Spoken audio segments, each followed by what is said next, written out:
Welcome back to Carry2College Summertime. I'm your host, Bear Light, and guiding you through the premier recruitment events online here at Stay Plugged In. And we're excited to bring you day 2 because that means it's Championship Sunday for everybody. $1,000 on the line for each title. And of course, those players will be battling it out for that. But more importantly, we're going to get to talk to a lot of the students, the student athletes, players that will be competing here today in the upper finals. So those who placed first in their group, which means high level of skill in-game. We'll also get a sneak peek as far as what they plan on doing outside the game, their studies, what schools are they interested in. I'm excited for those interviews coming up, and of course the gameplay will be happening behind us. Once we get closer to the finals, we'll also be broadcasting those games here on this channel for the lower finals and grand finals for Rocket League. We're going to have just as many channels as we had yesterday, so every game here today should have a stream up and live. You can check out Stay Plugged In /B, and that's Stay Plugged In /B, and it goes all the way through M. So all the way through Stay Plugged In M, and check out those channels accordingly. Or you can just easily go to events.staypluggedin.gg/carry2college. Carry2College. And you'll be able to find brackets, information about the event, the format, everything is listed on that website. Shout out to the dev team for working their butts off to make sure that we have something that's really good looking, by the way. If you haven't checked out the website, make sure you do that. We had Kyle on, the co-founder of Stay Plugged In, and he is a large integral part in that. So he's done a great job on that side of things here, not only for those, but also the Stay Plugged In platform as well, which of course you can visit just staypluggedin.gg and start your journey as a player or as a college looking to recruit and fill in roster spaces today. Again, the subscription features that you see as a player, and open it up, it's only $5 a month, right? $60 for the entire year. And what do you get? So much more. You can create your free custom profile. But then as a premium student, as a premium athlete looking for a new college home, you'll get a recruitment specialist like Suave. I know a lot of you know Suave, just to guide you through the process. Sometimes it can be, pretty tedious, pretty difficult to have that conversation, start those conversations. We give you those. We also allow, with the premium content, to the full messaging system, right? Be able to reach out to colleges and connect directly on the website. There is nothing else like it out there. And again, $5 a month, and you get all of this. Access to one-on-one discussions, like I said. You can even see which colleges are following your profile, right, and views your profile. Same thing applies on the college end, too. Who's viewing your profile, right? Who's, as a college, trying to find the players that are interested in your school to begin with. That makes your job very easy. So both sides of the coin, definitely worth the look here. Again, visit staypluggedin.gg to see all those features. Yesterday was amazing, by the way. All the groups played out. And as far as the divisions go, there will only be 6 left of the 8 to compete here in this final bracket on Championship Sunday. And, of course, we'll get to see a lot of those here on the main channel, and then on their own separate channels for the full schedule. Again, it'll be events.staypluggedin.gg/carry2college. I was able to speak with a lot of the directors that are attending as well, including Josh Lanza from St. Lawrence University. PJ Farrell was on the show as well, Cleveland State University. Lucas Hayworth from Oklahoma Christian University. And Mark Link of University of Mary Washington was on here as well. Mark was the last guest here that we had on. So much great content as far as, if you're a player or even a parent, watching in, tuning in. How do we get involved in esports, right? And if esports is something that piques your interest, of course, you want to find the right way to do it. And they had a lot of great advice. They're connected with Suave and the rest of our, recruitment specialists as well. So they speak on a day-to-day basis. So they are the experts in the scene. They had big things to say yesterday.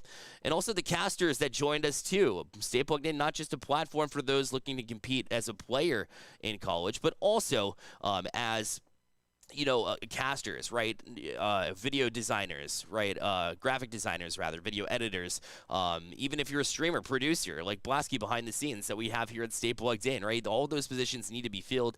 Observers, too. So there's so many jobs behind the scene, and we got a sneak peek of that, with the directors. But also, shout out to our Stay Plugged In casters, the one looking to make a name for themselves in Saul Dude Gabe, Melikim, and Space God. All 3 of them did an amazing job on the cast Again, you can go back to staypluggedin.gg, or sorry, it'll be twitch.tv/staypluggedin, rather, to check out that VOD, right? Check out the VOD and really see those casters in action, also seeing the players at the same time. A unique experience where everybody gets their hands within the production itself. We have a lot of LAN events coming up at Stay Plugged In too, so not only do we offer these online events, but for a very cheap cost, you can actually make your way out to a lot of the events we have coming up, including Johnson Campus Series on the first weekend of October. Again, that's the 1st through the 2nd, and that's going to be located just outside of Raleigh, North Carolina. So Smithfield, North Carolina is where that is at. If you're in the area,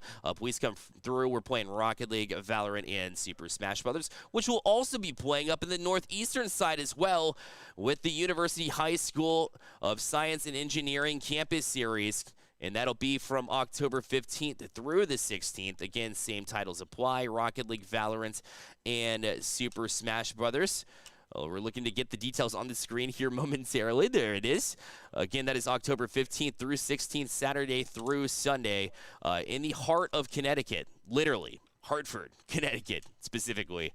Another campus series LAN, you get to explore the campus itself, see if it's the right place for you, you know, from a vibe perspective, because sometimes it's not all about the studies, but really a place that you want to stay. And that's a beautiful campus. Was able to see that one too. And then we swing back to the southeast side of things too, with the Peach Belt Conference Showcase from October 21st through the 23rd. Again, that's in Florence, South Carolina, so down here near us, just about an hour and a half to 2 hours away from where we are at Stay Plugged In. Again, you can register for all of these events at staypluggedin.gg/events. It also has all the details specific to those events, including formats, timing, when do we play, right, and when is our day over, of course, and when can we connect to colleges. More importantly, all of that should be listed on the registration page at staypluggedin.gg/events. And we also have the brackets coming up here. Let's talk esports. Let's talk about the esports portion of this. Who's made Championship Sunday and who has the easier route? Who made first place? First, we start with League of Legends here. As you see, Starlight and CCGG, those two will be facing off in the lower quarterfinals alongside LSHS Esports Team and INDLS. Lots of letters here. Feel like I'm spelling out the alphabet, but either way, they're in the lower quarterfinals. And winning their group is Dreamland and Cody, Diggy, and Friends. Gotta love the fun name.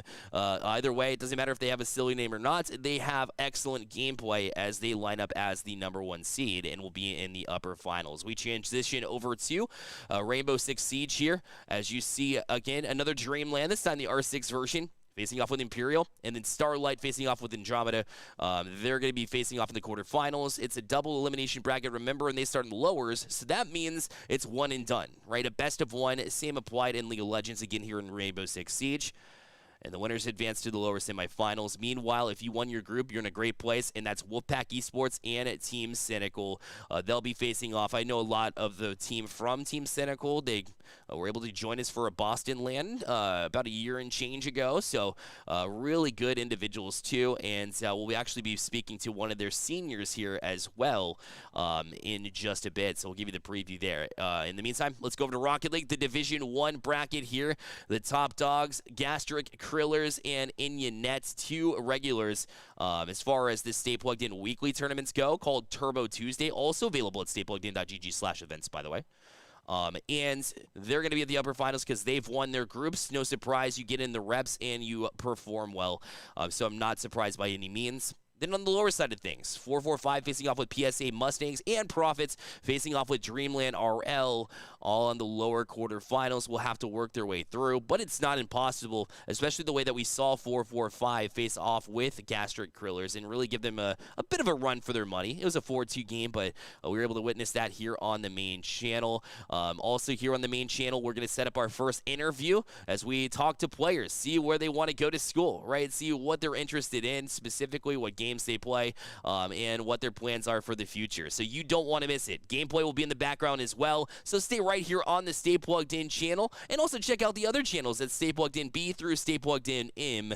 All of those will be hosting games here momentarily, or a majority of them will be hosting games here for the 2 o'clock games. So stay right here on the Stay Plugged In network. We'll be right back.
Hello, everybody, and welcome back to Carry2College. We have our first player here in our senior spotlight for Carry2College, and it's Brod Coma. Brod Coma, thank you for taking your time and coming to speak with us. Of course. Glad to be here. Awesome. In day 2 of C2C, obviously, you got to be feeling pretty good because you've won your group here. But I do want to get your thoughts on the event as a whole. What have you enjoyed overall for this Carry2College here at Stay Plugged In? The event is a lot of fun. I really enjoy the aspect of like having to socialize with a lot of kids that are around my age. And I don't know, I just get a lot of perspective on how they're feeling about situations that I'm going through and vice versa. Definitely. Yeah, from a game perspective, personal perspective, a little bit of both.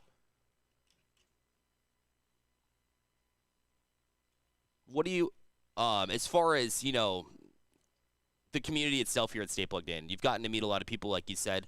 How does that help you in your recruitment here when you're looking for schools, looking for the right home for you? What does it do for you in a positive aspect to have that community around? Um, well, I get to ask a lot of questions about like what each program offers and what kind of people are there. I definitely want to be met with like a lot of supportive people. Um, yeah, that's pretty much it. Cool. And obviously, you're competing here in the League of Legends side of things. So, talk about what role you are for the colleges out here watching, and how you would describe your gameplay within that role. If you have a specific play style, anything about your gameplay here. I play AD carry, so I guess that's marked as under the marksman role. I like to talk a lot. I like to communicate. Try my best to like give as much useful information as I can. Uh, guide people where they need to be. Usually, like a lot of people are afraid to be sure of what they're doing, so they need someone to um just give them reassurance, pretty much. Definitely, almost serve as a leader, right? That communication's important, or if the whole crew has to be working together in tandem, especially in a game like League of Legends, is even more so important to know when to attack, right? When do we focus on objectives? When do we, take a fight? When do we want to? You could list any name here, right? And so, great to have that leader for sure. Let's talk about, your search for a college, right? Outside of your studies, are there any things that you look for in a college? Is campus look, is that important to you? Are you just kind of looking for a top tier esports program? Do you want to stay close, or do you want to go far from home? What is it that you're looking for in your search? I'm still debating between in-state or out of state. It doesn't really matter to me, the campus life. I've never really been interested in that kind of stuff, but I do care a lot about how the esports program is doing for a college that I'm looking into, because I don't want to go into a program and have to like, I guess, um I don't know. I don't want to be muted by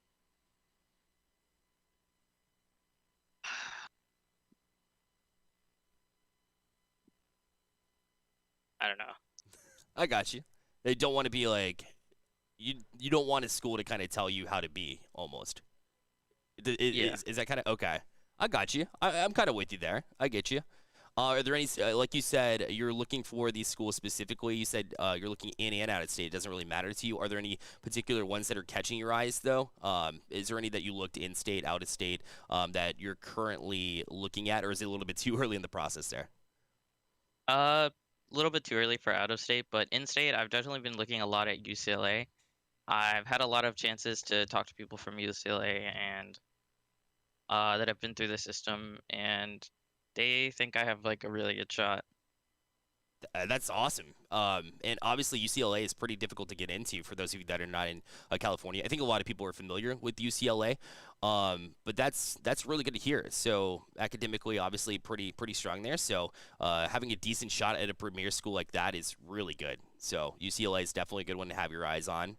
They also have an esports program to some degree, so that's something to look into for sure.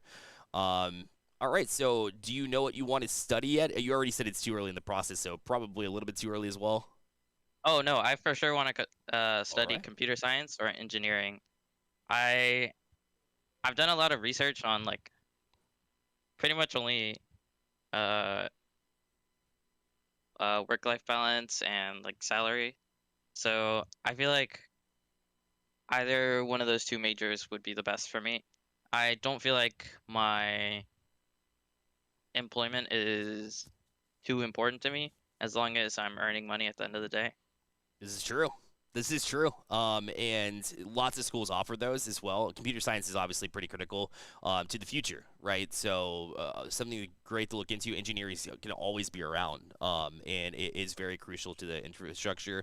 So needless to say, I think both pay pretty well. So definitely good routes to have your eyes on. There's no doubt. I do want to ask you how you found out about Stay Plugged In and not only the competition side, but what we do to connect players with colleges. I believe I was DM'd on Discord.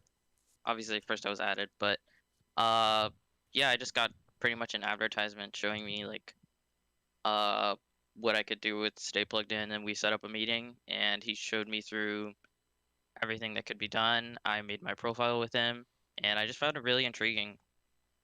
That's awesome. Yeah, what is it about Stay Plugged In that helps you in your college search right now? Is it do you play it more just like a database? I know some people just have it there to look at all the programs that have esports programs, or do you actually kind of get in there and dive in and message some of these colleges? I try my best just to look at what programs exist and what colleges are offering right now. I haven't really spent any time messaging certain colleges in particular. I got you. Because it's like you said, it's a little early in the process to know and nail down exactly where you're going to end up. But that's the beauty of Stay Plugged In. You can kind of look through the ones that have your degrees specifically. It's something that Suave can help you out with, right? Or some of our other recruitment specialists. So awesome, man. Great stuff. Again, congratulations on your bid to the upper finals too. So you gave yourself a very solid shot here. Again, it'll be double elimination, so you'll have two shots at it, whereas the other four will not have that shot. So great job on Saturday, and we appreciate you joining us, man. Of course. Thank you.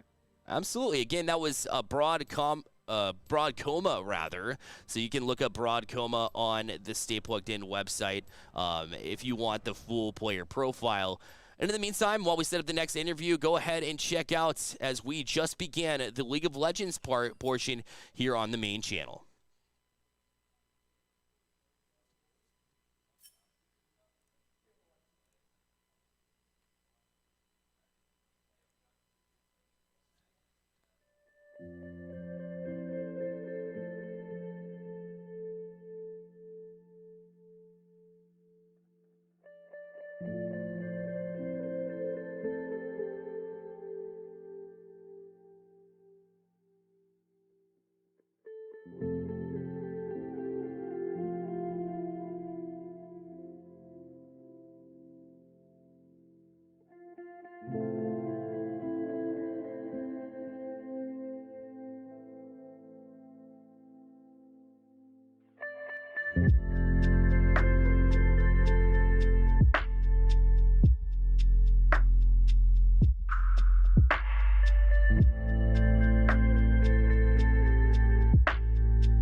Bearlight back with you here on Carry2College as we bring in our next guest and one that we've known for a while now with the Stay Plugged In Network. In fact, got to meet him in Boston, Massachusetts. Well, actually, more specifically, Foxborough, Massachusetts for the Helix LAN back in the day about a year and change ago. It's the one I mentioned prior to the interview starting up here. We got Flixer, senior for playing Rainbow Six Siege here.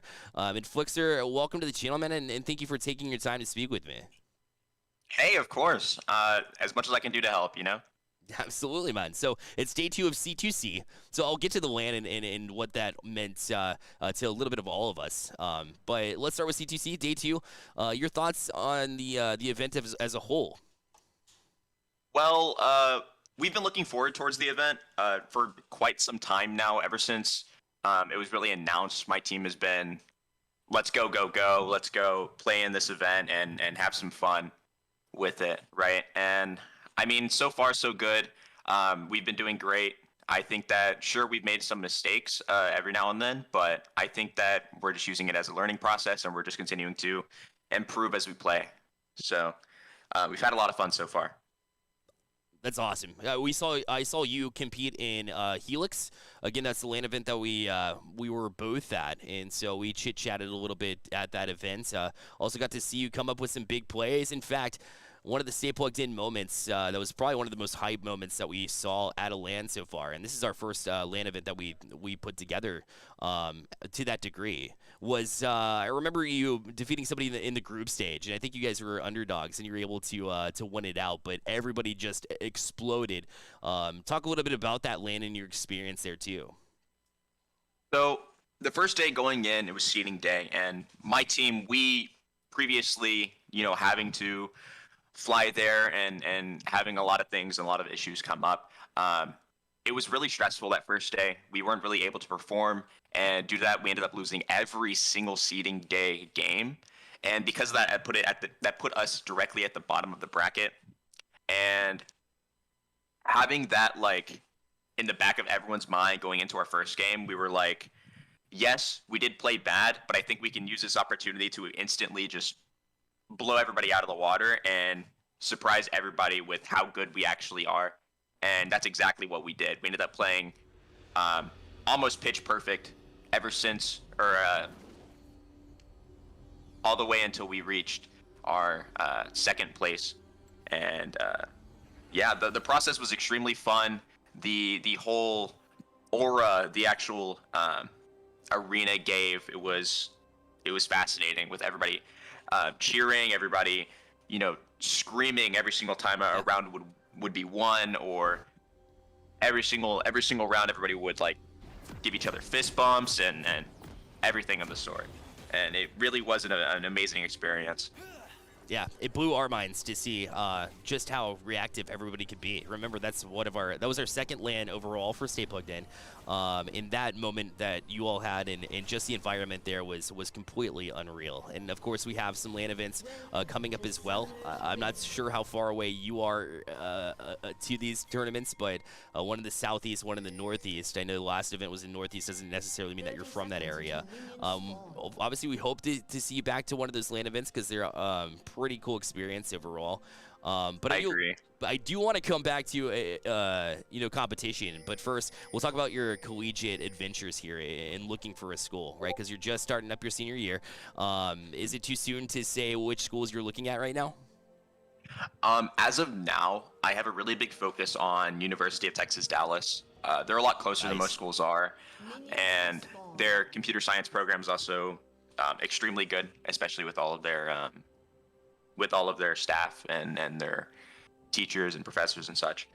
Not to mention their esports program, from what I've heard and from what I've seen, has been very vast in the sense of games and opportunities, right? Sure. Makes a lot of sense. That's a great school too, by the way. My parents went there. So fun fact. And well, there you go. They had nothing but great things to say. It's an amazing school, and all the programs they have specifically for sports and esports now has grown like crazy. So a good place to be for sure. And then if you end up there or elsewhere, to be honest. So what kind of studies are you looking into right now, or are you still unsure? I'm mostly paying attention to computer science and cybersecurity. They've been extremely fascinating to me ever since I was a kid, and I think that I want to go through that with college and eventually find a career within that path, right? So That I makes don't know. yeah. No, it makes a lot of sense. Cybersecurity, also, they make a pretty penny, by the way, if you didn't know. Yes, of course, of course. I didn't even consider, you know? All right. Well, that's awesome, man. Glad to hear it. Obviously, you've been around Stay Plugged In for a long time. Do you even remember how you got involved with Stay Plugged In the first place? Yes. So when me and my friend Shrimp, we were first basically wanting to get into esports, and the whole idea and concept of playing esports in college was completely unknown to us at the time. And as soon as we heard as an organization like Stay Plugged In is actually in a thriving organization, we were like, why not play with them for some time and see what we can do on their side?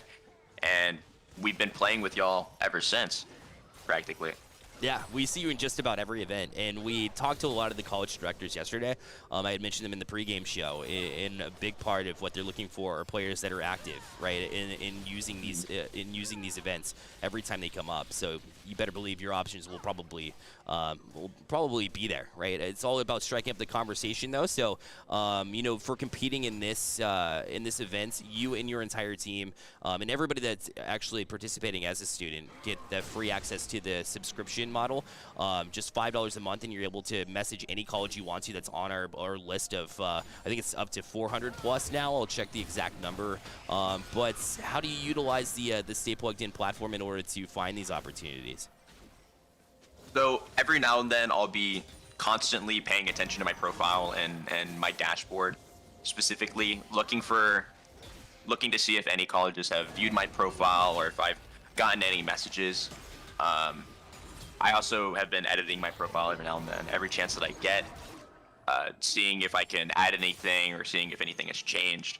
And I mean, having the opportunity to really look at what colleges offer esports as a program and as a kind of scholarship type deal, it really is fascinating and interesting, because it allows you to really focus on every single school that gives you that opportunity within Stay Plugged In, and it allows you to really just strike up a conversation at any point and allow you to really get in contact really quickly, which you don't see very often with a lot of organizations and websites. Yeah, even in the esports environment specifically, as it's growing, the collegiate space in esports, you'll see a lot of them are still working on themselves too, right? Including websites, so it's hard to find a certain contact. So having them right in your face and really within arm's reach is pretty cool. So Flixer, first of all, congratulations for making the upper finals here, and then hopefully good luck to you in the rest of this tournament here. And hopefully we'll be able to come back to a live event with Rainbow Six Siege. If the timing is right, we'll definitely let you know and let everybody else who's here know for Rainbow Six Siege. So again, if you're just tuning in, this has been Flixer that you've been listening to. Again, a senior in the Rainbow Six Siege in the Rainbow Six Siege space. Flixer, thank you so much for speaking to me, man. Yeah, of course. It's been fun. It's nice to hear from you. And I assume we'll talk soon as well. Definitely will. We'll enjoy this gameplay. Again, we got League of Legends going on in the background as we speak. But we'll be back with one more interview here in just a couple minutes.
Welcome back to the Stay Plugged In Carry2College Summer Edition. We're here with our next guest, and Senior Spotlight is Nat Gav, who is actually on that same Team Cynical that you'll see today in Rainbow Six Siege. Nat Gav, how you doing today, sir?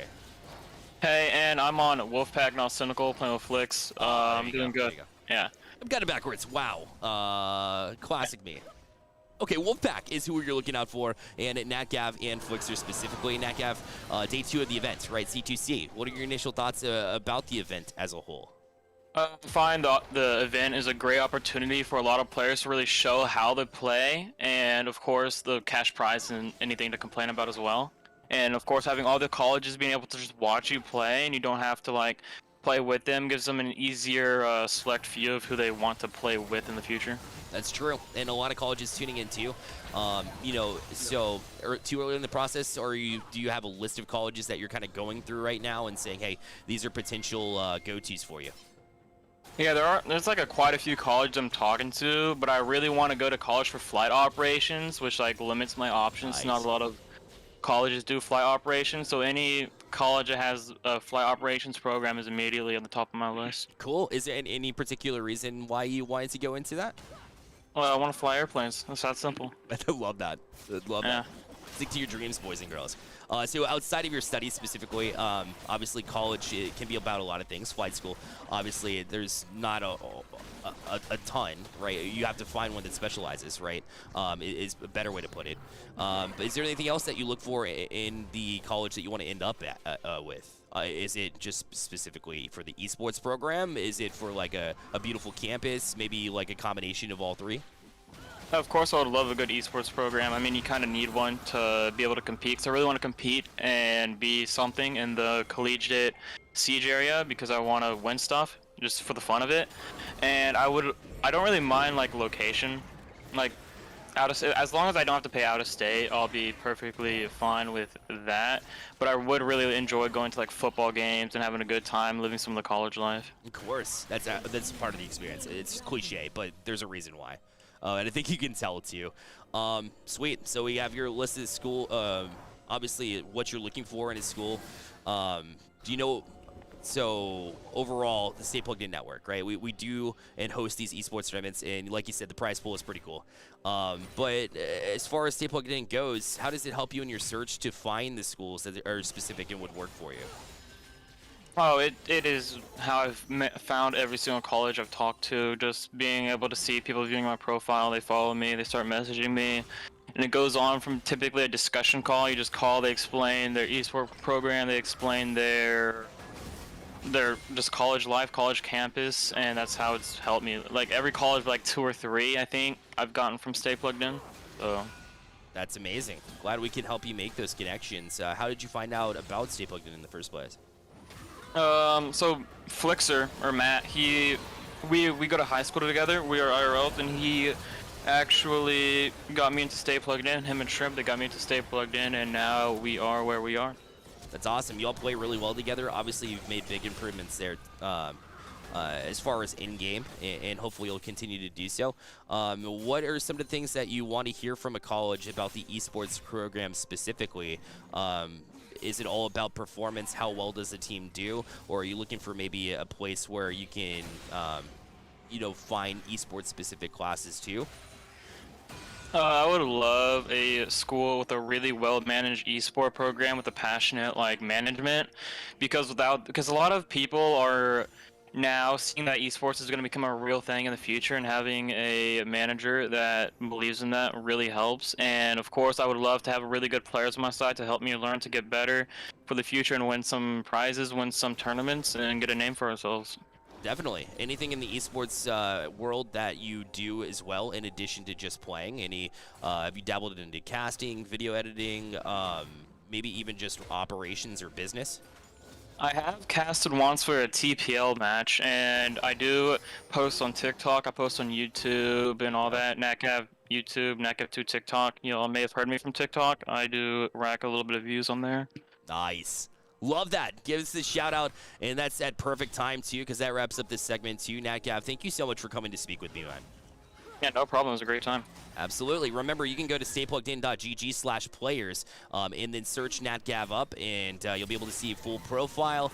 Everything that you need to know about this senior will be listed there. And NatGav, good luck in your tournament games as well. Thank you, and good luck with the rest of the interviews. Thank you so much. I appreciate it. In fact, the rest of the interviews are coming up, so don't go anywhere. Watch this channel and check out the gameplay in the meantime while we set up our next one.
Bearlight back at you here with another interview. This time it's Dez from the Rocket League side of things. The first Rocket League individual we get to speak with in your senior spotlight. Dez with an exclamation point, by the way, if you're looking it up on Stay Plugged In or other fronts. That's where you're going to find this man. Dez, how are you today, man? Doing pretty good. Glad to hear it. Congratulations on your appearance in the upper finals. Day 2 of C2C, so obviously you got to see day 1. I'm not sure if you're familiar with Carry2Colleges of the past, but what do you think of the event this time around so far? I've had a pretty good time playing. I think we're kind of fortunate to be placed in Division 3, because we kind of joined late. So we've kind of had not too hard of a time, but still it's a good opportunity and good practice to play against other teams, like always.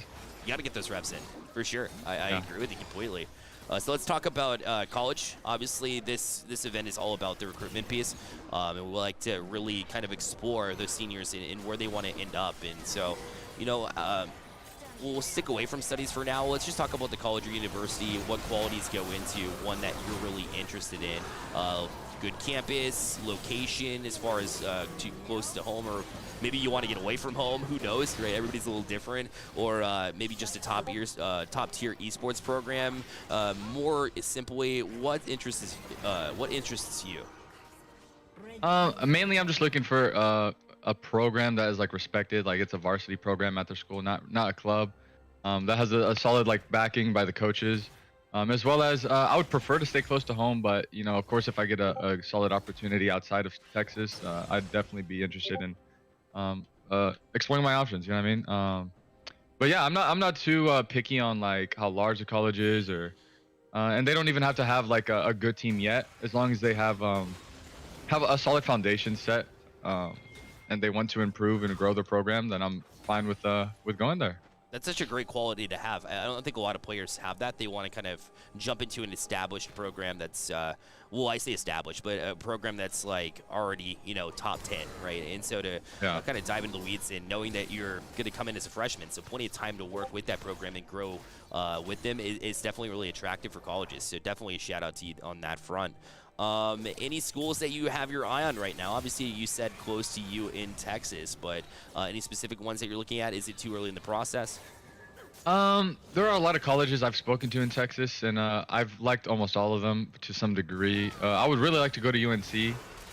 I've just always wanted to, like even before I was looking to play in CRL, and I have a few friends that play on the Rocket League team, so I think it would be a good fit for me. But yeah, I'm still open to almost any college.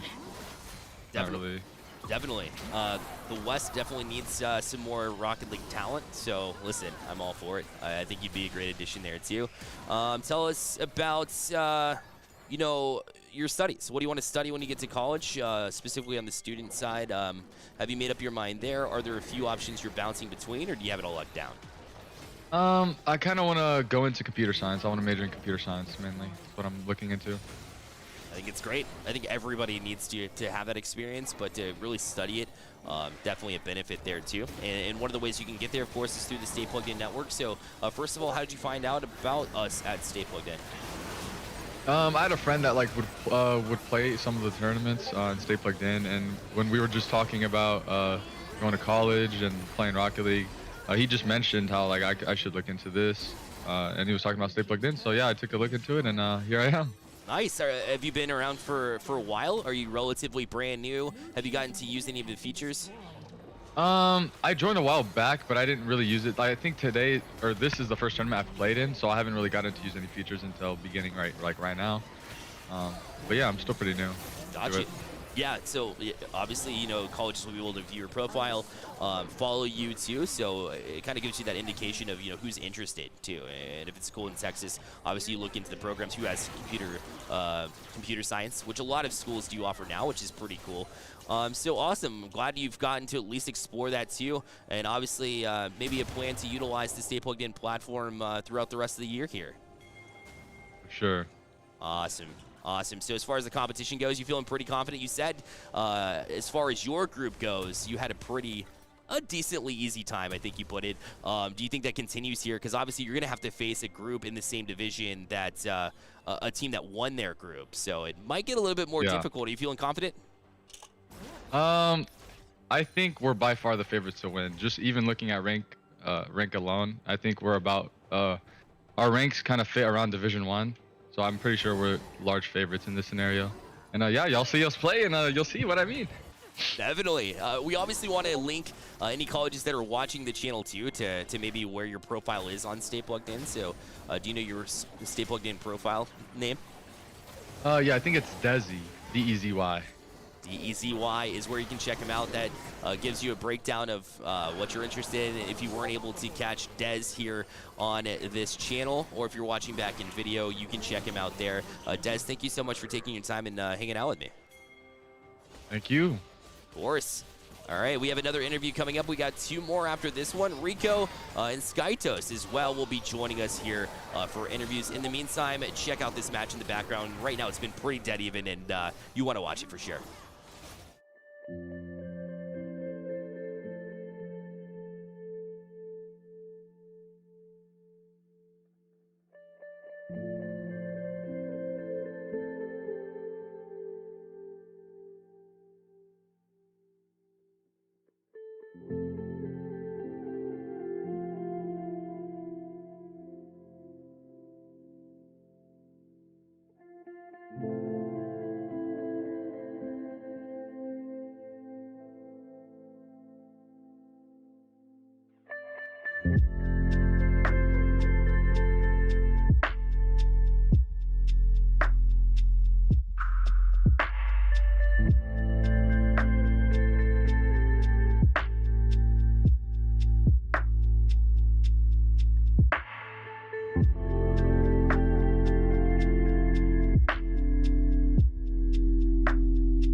Bearlight, your host, back with another interview here. This time it's Riku from the League of Legends side. In fact, teamed up with Broad Coma. These players coming in as solo players.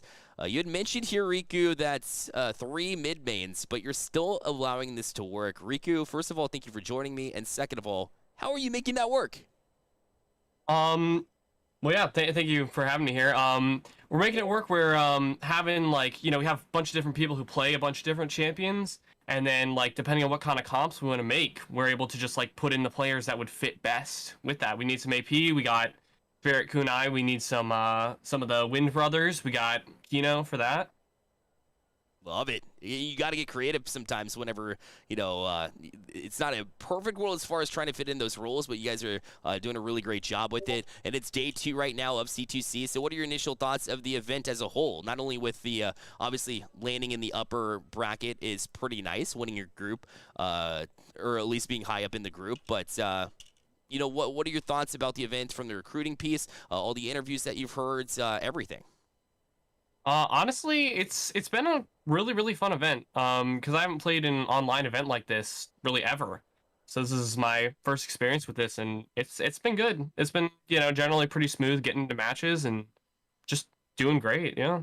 Awesome. Yeah, we're definitely glad to hear that. As a new company, we continuously try to pump out the best and improve the best we can. So to hear that is awesome. All right, let's talk about the college side of things, because we're a recruiting platform after all. So I do want to get to know you a little bit better. As far as the college goes that you're looking for, and we're talking outside of the studies right now, what do you look for in a college and university? Is it all about location for you? Close to home, far away from home? Are you just focused and honed in on a good esports program? What's important to you? Well, I'd say at the moment, I'm definitely looking for a good esports program. Some of the ones I've looked at include like Shenandoah University and George Mason and all that like have developed ones. But I've also been interested in some of those with a little bit less developed ones, like Mary Washington's kind of like getting started on that. And it's kind of interesting because I think it would be cool to help like mold some of their stuff. Yeah, I agree. And, we had the director for that school on earlier. I'm sure you've been looking prior to that, but Mark Link we had on here too. He had great things to say and is looking for a player of that caliber that wants to kind of build a program like that. So that's super cool. Also, Shenandoah University, we've had lots of contact with. We've had a few lands there where you get to explore the campus as well. So if that comes back around, so let's say, would we find you at Shenandoah University at one of the land events? Oh yeah, for sure. I'm definitely looking to like participate in some of that because I've done 1 or 2 LAN events there before, but that was for Super Smash Brothers because I also play that. Oh. So this would it would be a cool chance to try out my League of Legends there. Agreed. And to have both of them too, I believe, because they're always after Smash too. So you might be the first one I've talked to so far that's been pretty impactful in both titles, right? So. Those 2 are your only focus, or do you play other games as well, or is it just pretty much casual when you talk about a third game?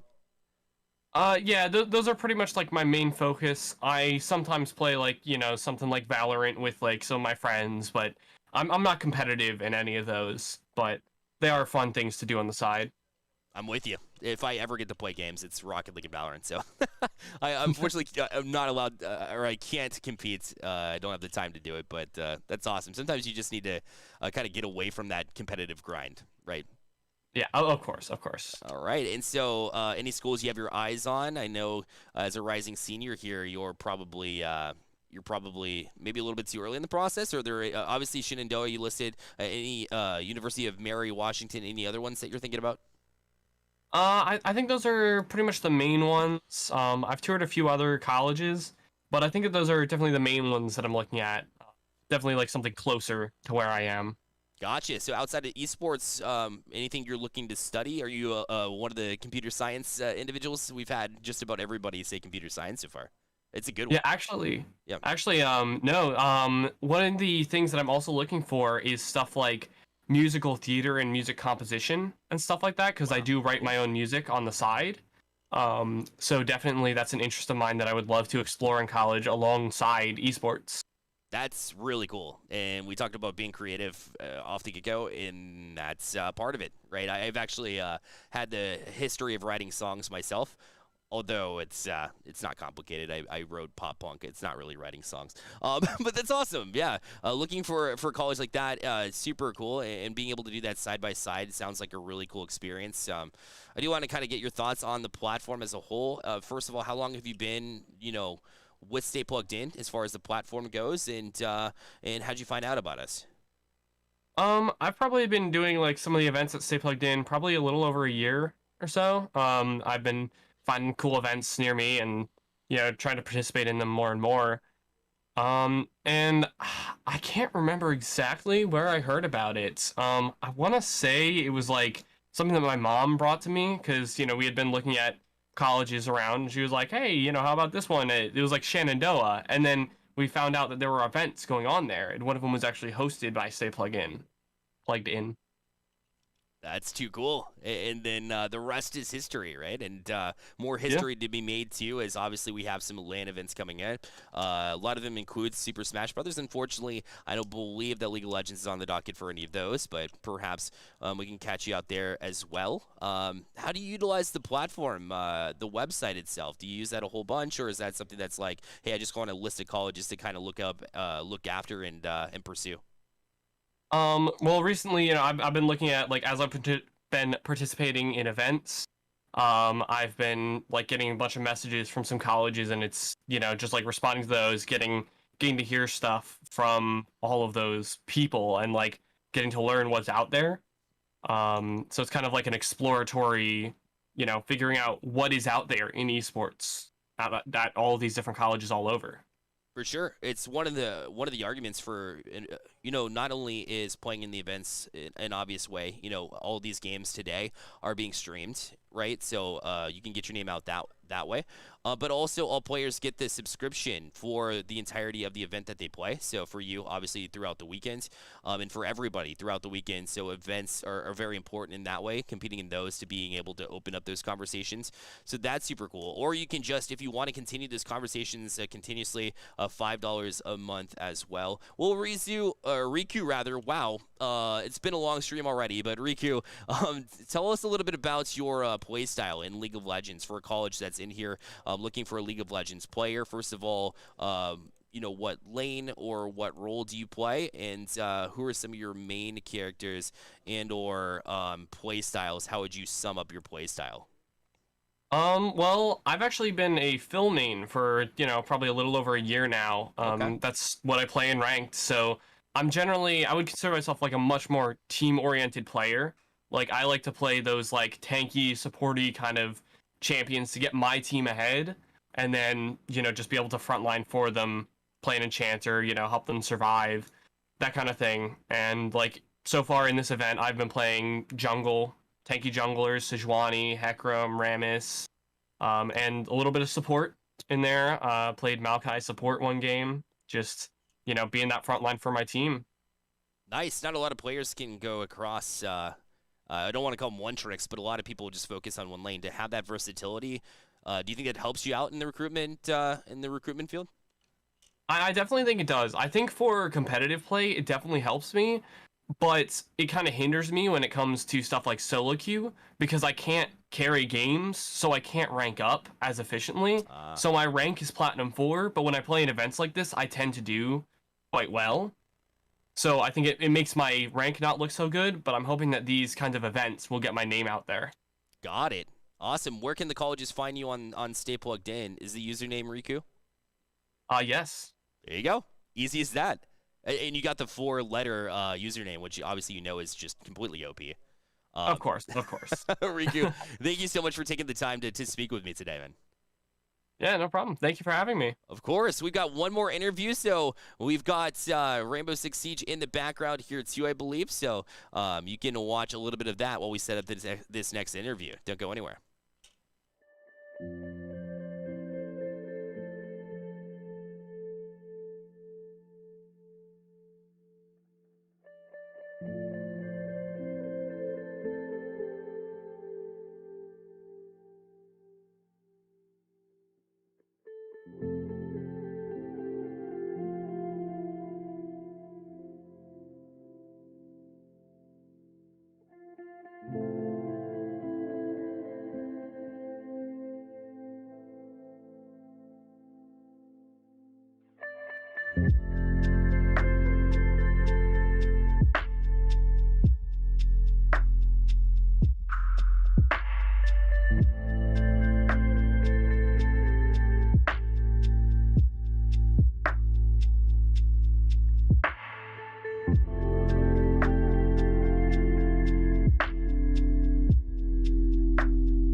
Welcome back to Carry2College Interviews. Again, I'm your host, Bearlight. We have our final interview, our final senior spotlight.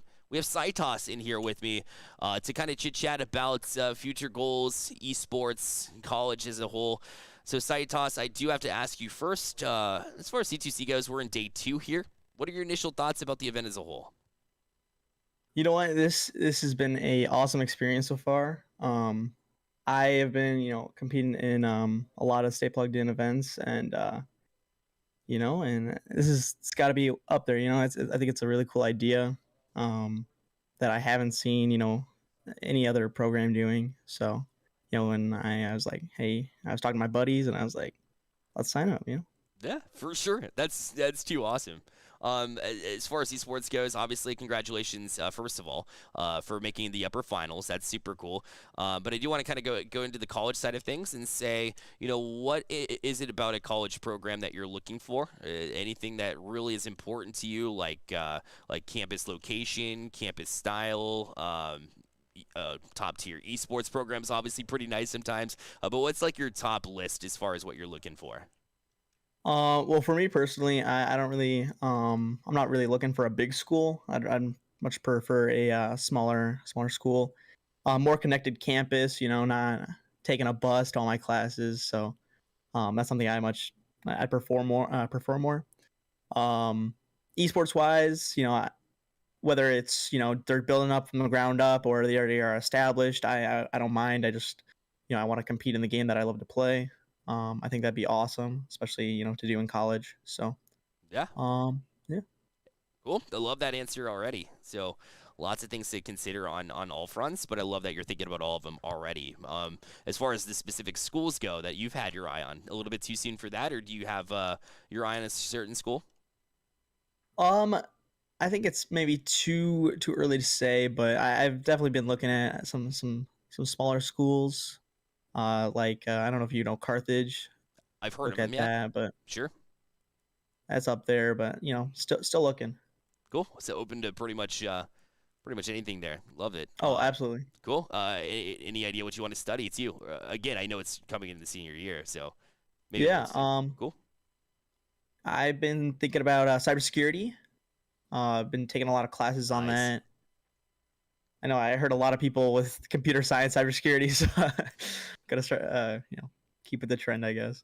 I mean, it makes a whole lot of sense. First of all, you're gonna hear a lot in gaming specifically in esports because it just makes sense. Like our brains work at that level, so like why not? Yeah. Take the building blocks and really work from it. So it's definitely fair. I love it for sure. Awesome. As far as the Stay Plugged In network goes, I want to ask you, first of all, how long have you been with Stay Plugged In? And how did you find out about Stay Plugged In the first place? So just about since, I wouldn't say the beginning, but shortly after, I had a friend who I was playing a lot with on Rocket League message me, and they're like, "Hey, you want to compete in this league?" So that's how I first started. I started playing the leagues that you guys had. Nice, love it. Have you gotten a chance to utilize the website via messages and notifications, things of that nature? I have actually. Not so much up until recently. Recently I've been, I've been on there almost every day, checking my notifications, chatting away with colleges. So Gotcha.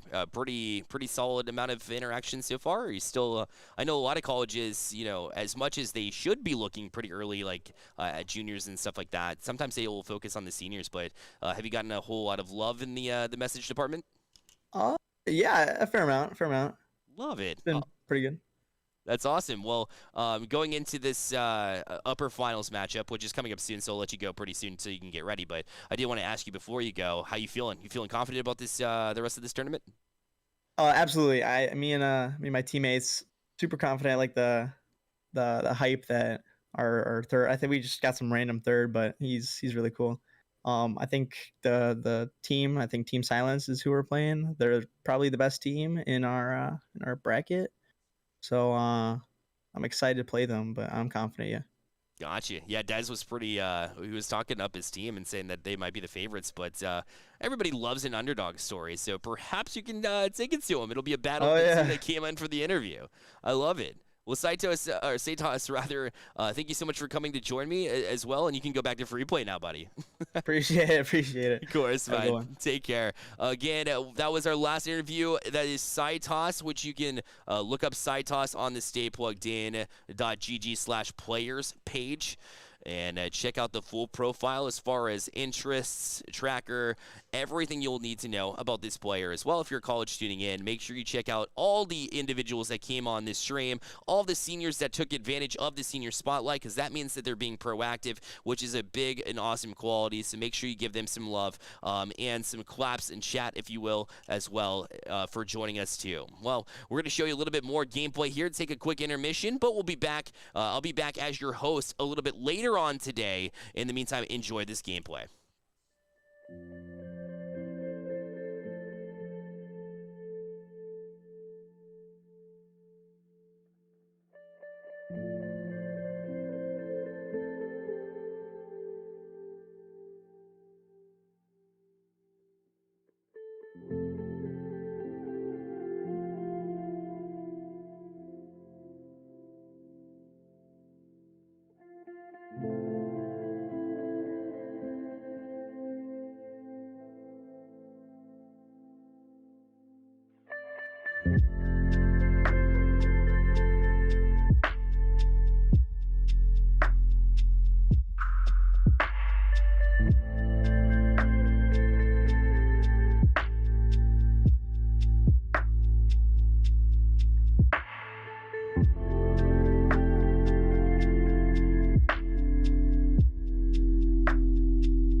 Lucky you to be saved by me, eh?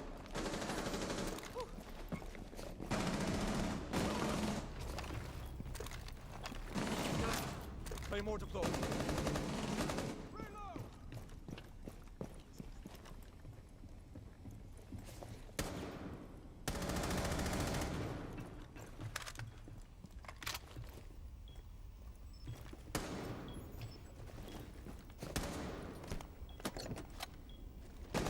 Attacker's bomb diffuser has been dropped.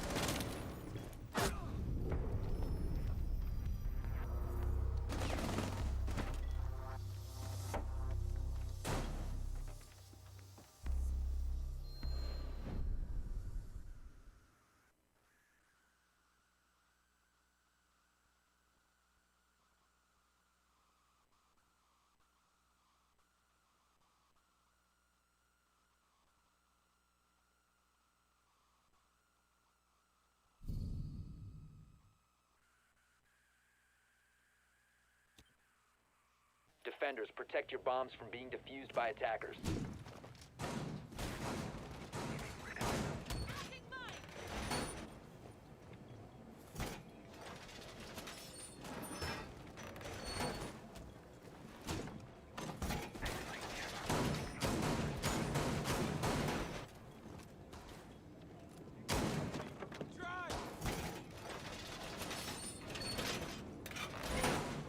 Reinforced!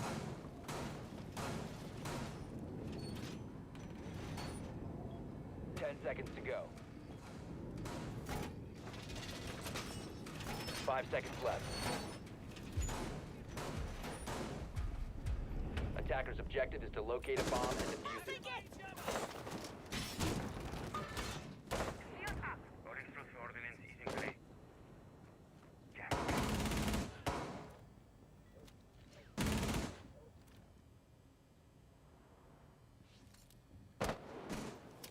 Deploying Selma!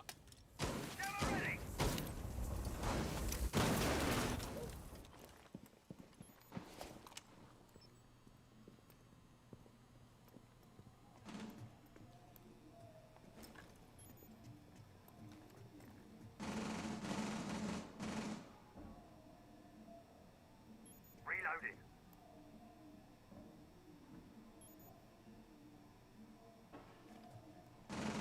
Taking max.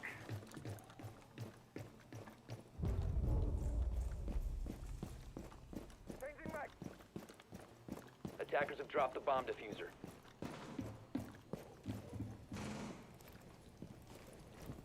I'm reloading.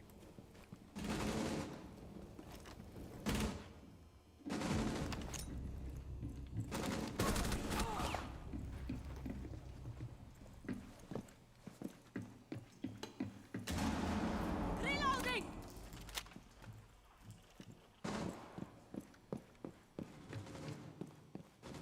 Swapping mags! Attackers recovered the diffuser.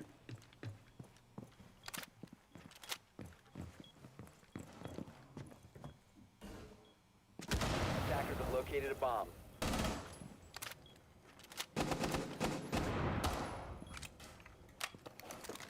Reloading.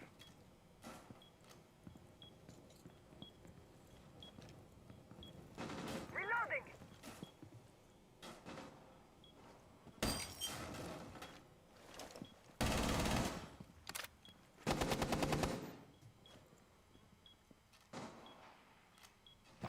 Inhabitant Gemini.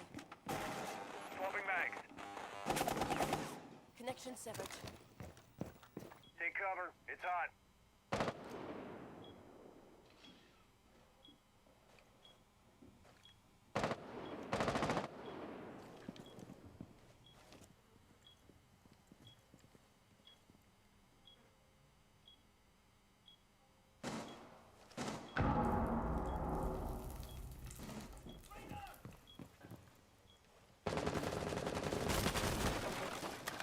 Seconds remaining.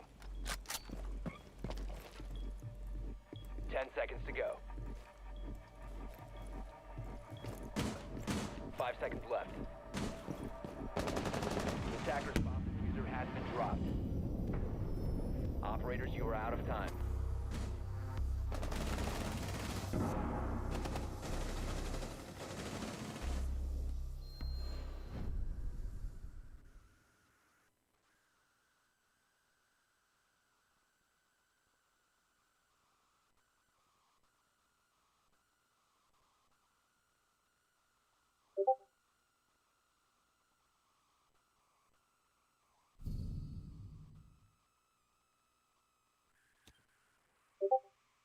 Attackers need to locate and defuse as many bombs as they can.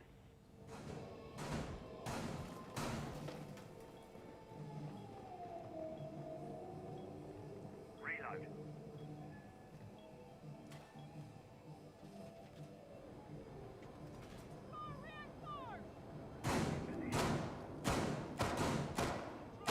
Wall inbox. Setting my last one. Heads out. Go get him, mate. Piss deployed. I'm dry. 10 seconds left. He's down and on the run. 5 seconds to go. Loading back. Attacker's objective is to locate a bomb and defuse it. You activate. Reloading. Initiating jammer. Swapping. Benji set.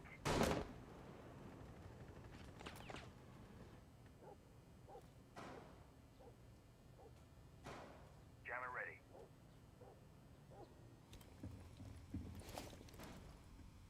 Loading new magazine. I'm dry.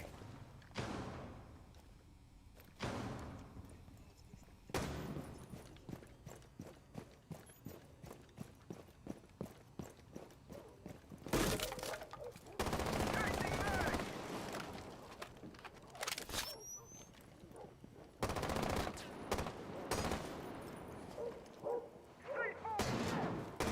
Loading new magazine.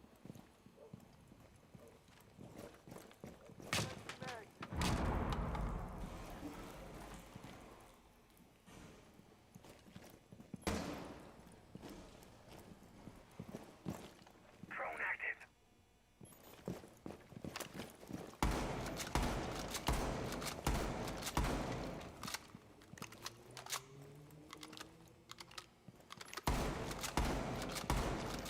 Loading new magazine.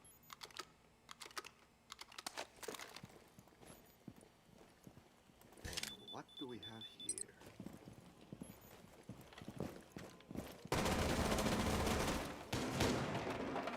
Serious drywall.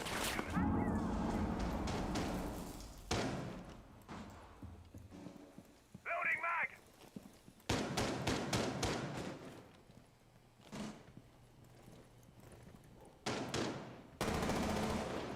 Bomb located by attackers.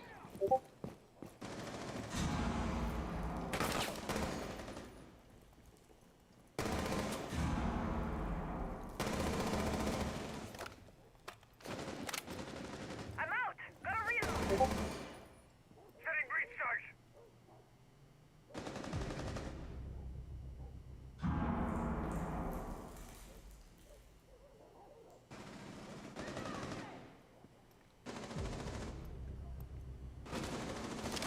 Never trust the naked eye!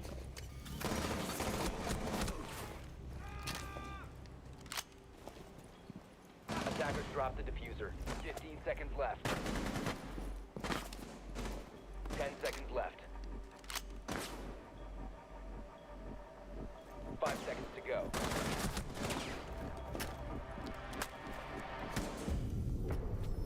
Operators, you are out of time.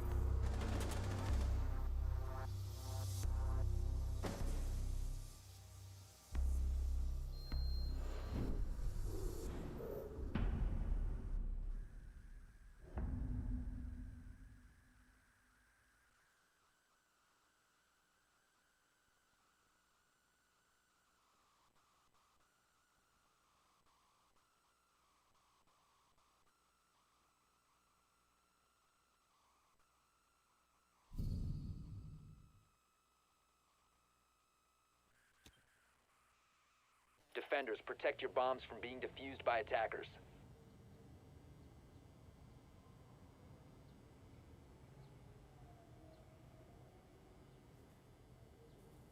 Razor wire going up.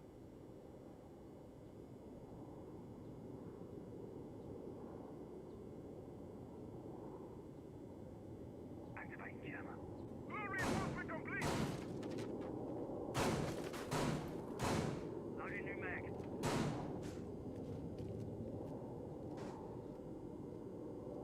Ten seconds remaining.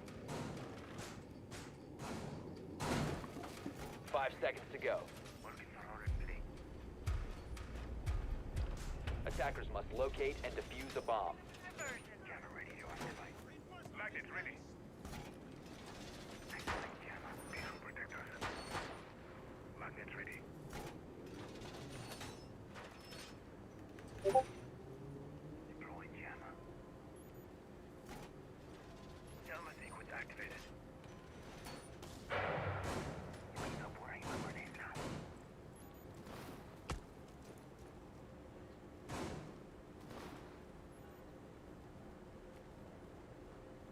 Marking Drone in.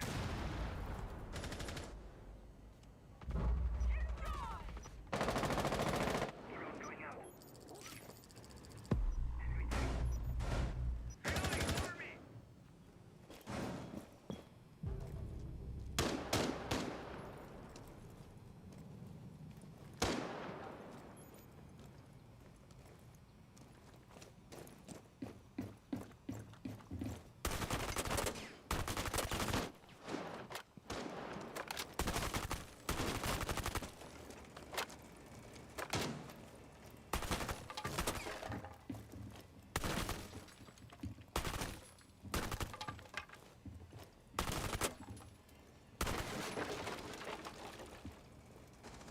Sweating.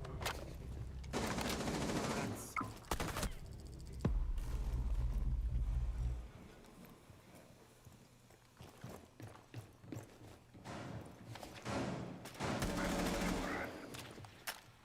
We are protected.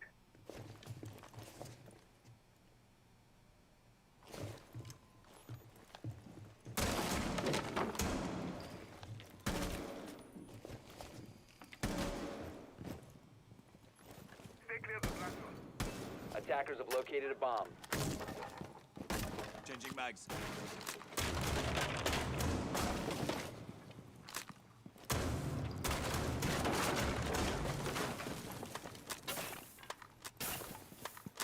Think of the magnet as your lucky charm. Don't worry less about grenades now.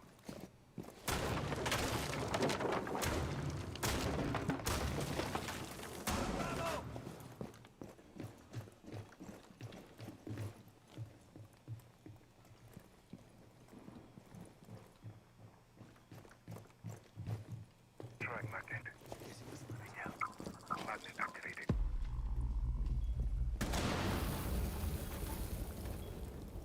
Fifteen seconds left. Attackers activating diffuser.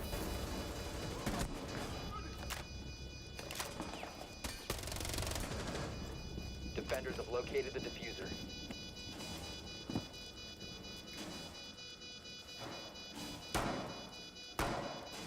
Defenders disabled the diffuser. Bomb defusing attempt failed. Defenders win.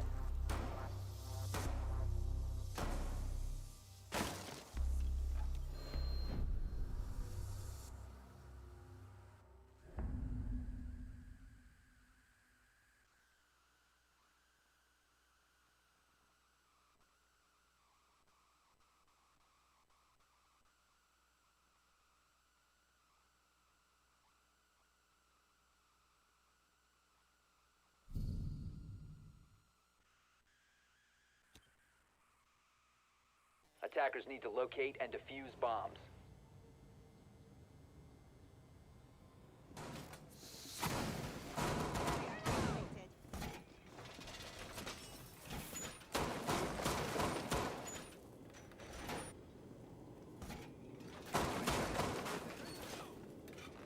Putting on a little show. Where does that spike jammer? Shield ready. Initiating jammer.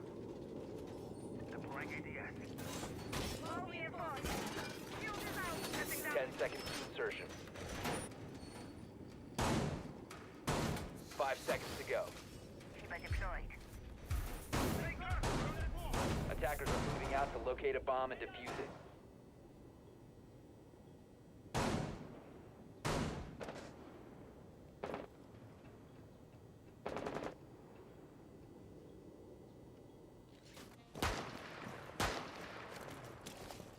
Loading new magazine! Loading mag!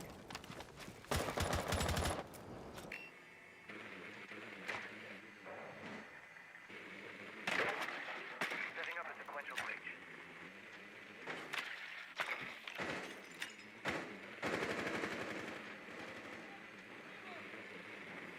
Bomb located by attackers.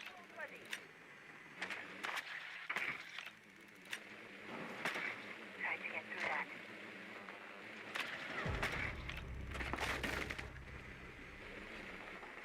Reloading!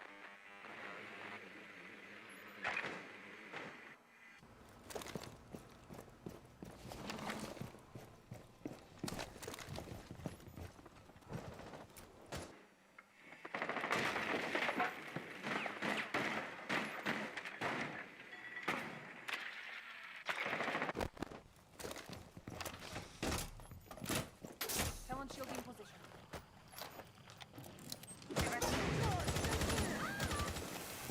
I won't miss it. Drone up. My turn!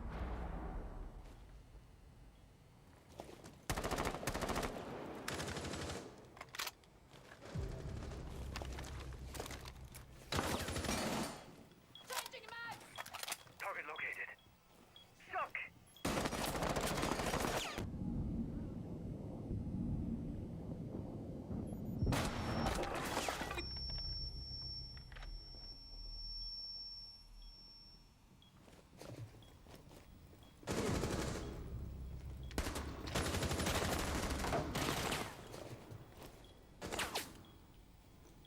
Attackers are activating the diffuser.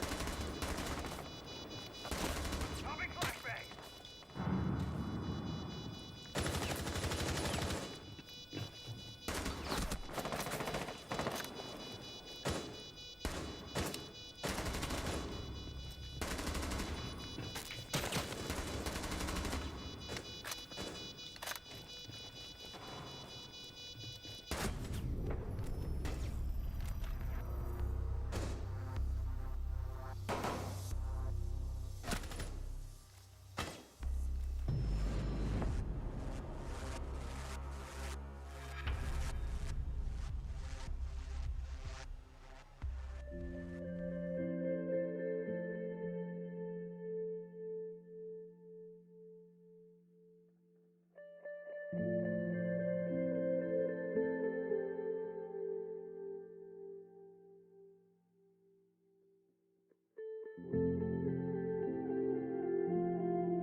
It's good to be back here on the Carry2College channel, or the Stay Plugged In channel for Carry2College Summer. Again, I'm your host, Bearlight, and hope you enjoyed the gameplay that you got to see for the past hour or so as we bounce back and forth between Rocket League, League of Legends, and Rainbow Six Siege. As far as the day goes, it's been absolutely successful, as has day one. We got to speak to a lot of the players that were competing in the last hour block.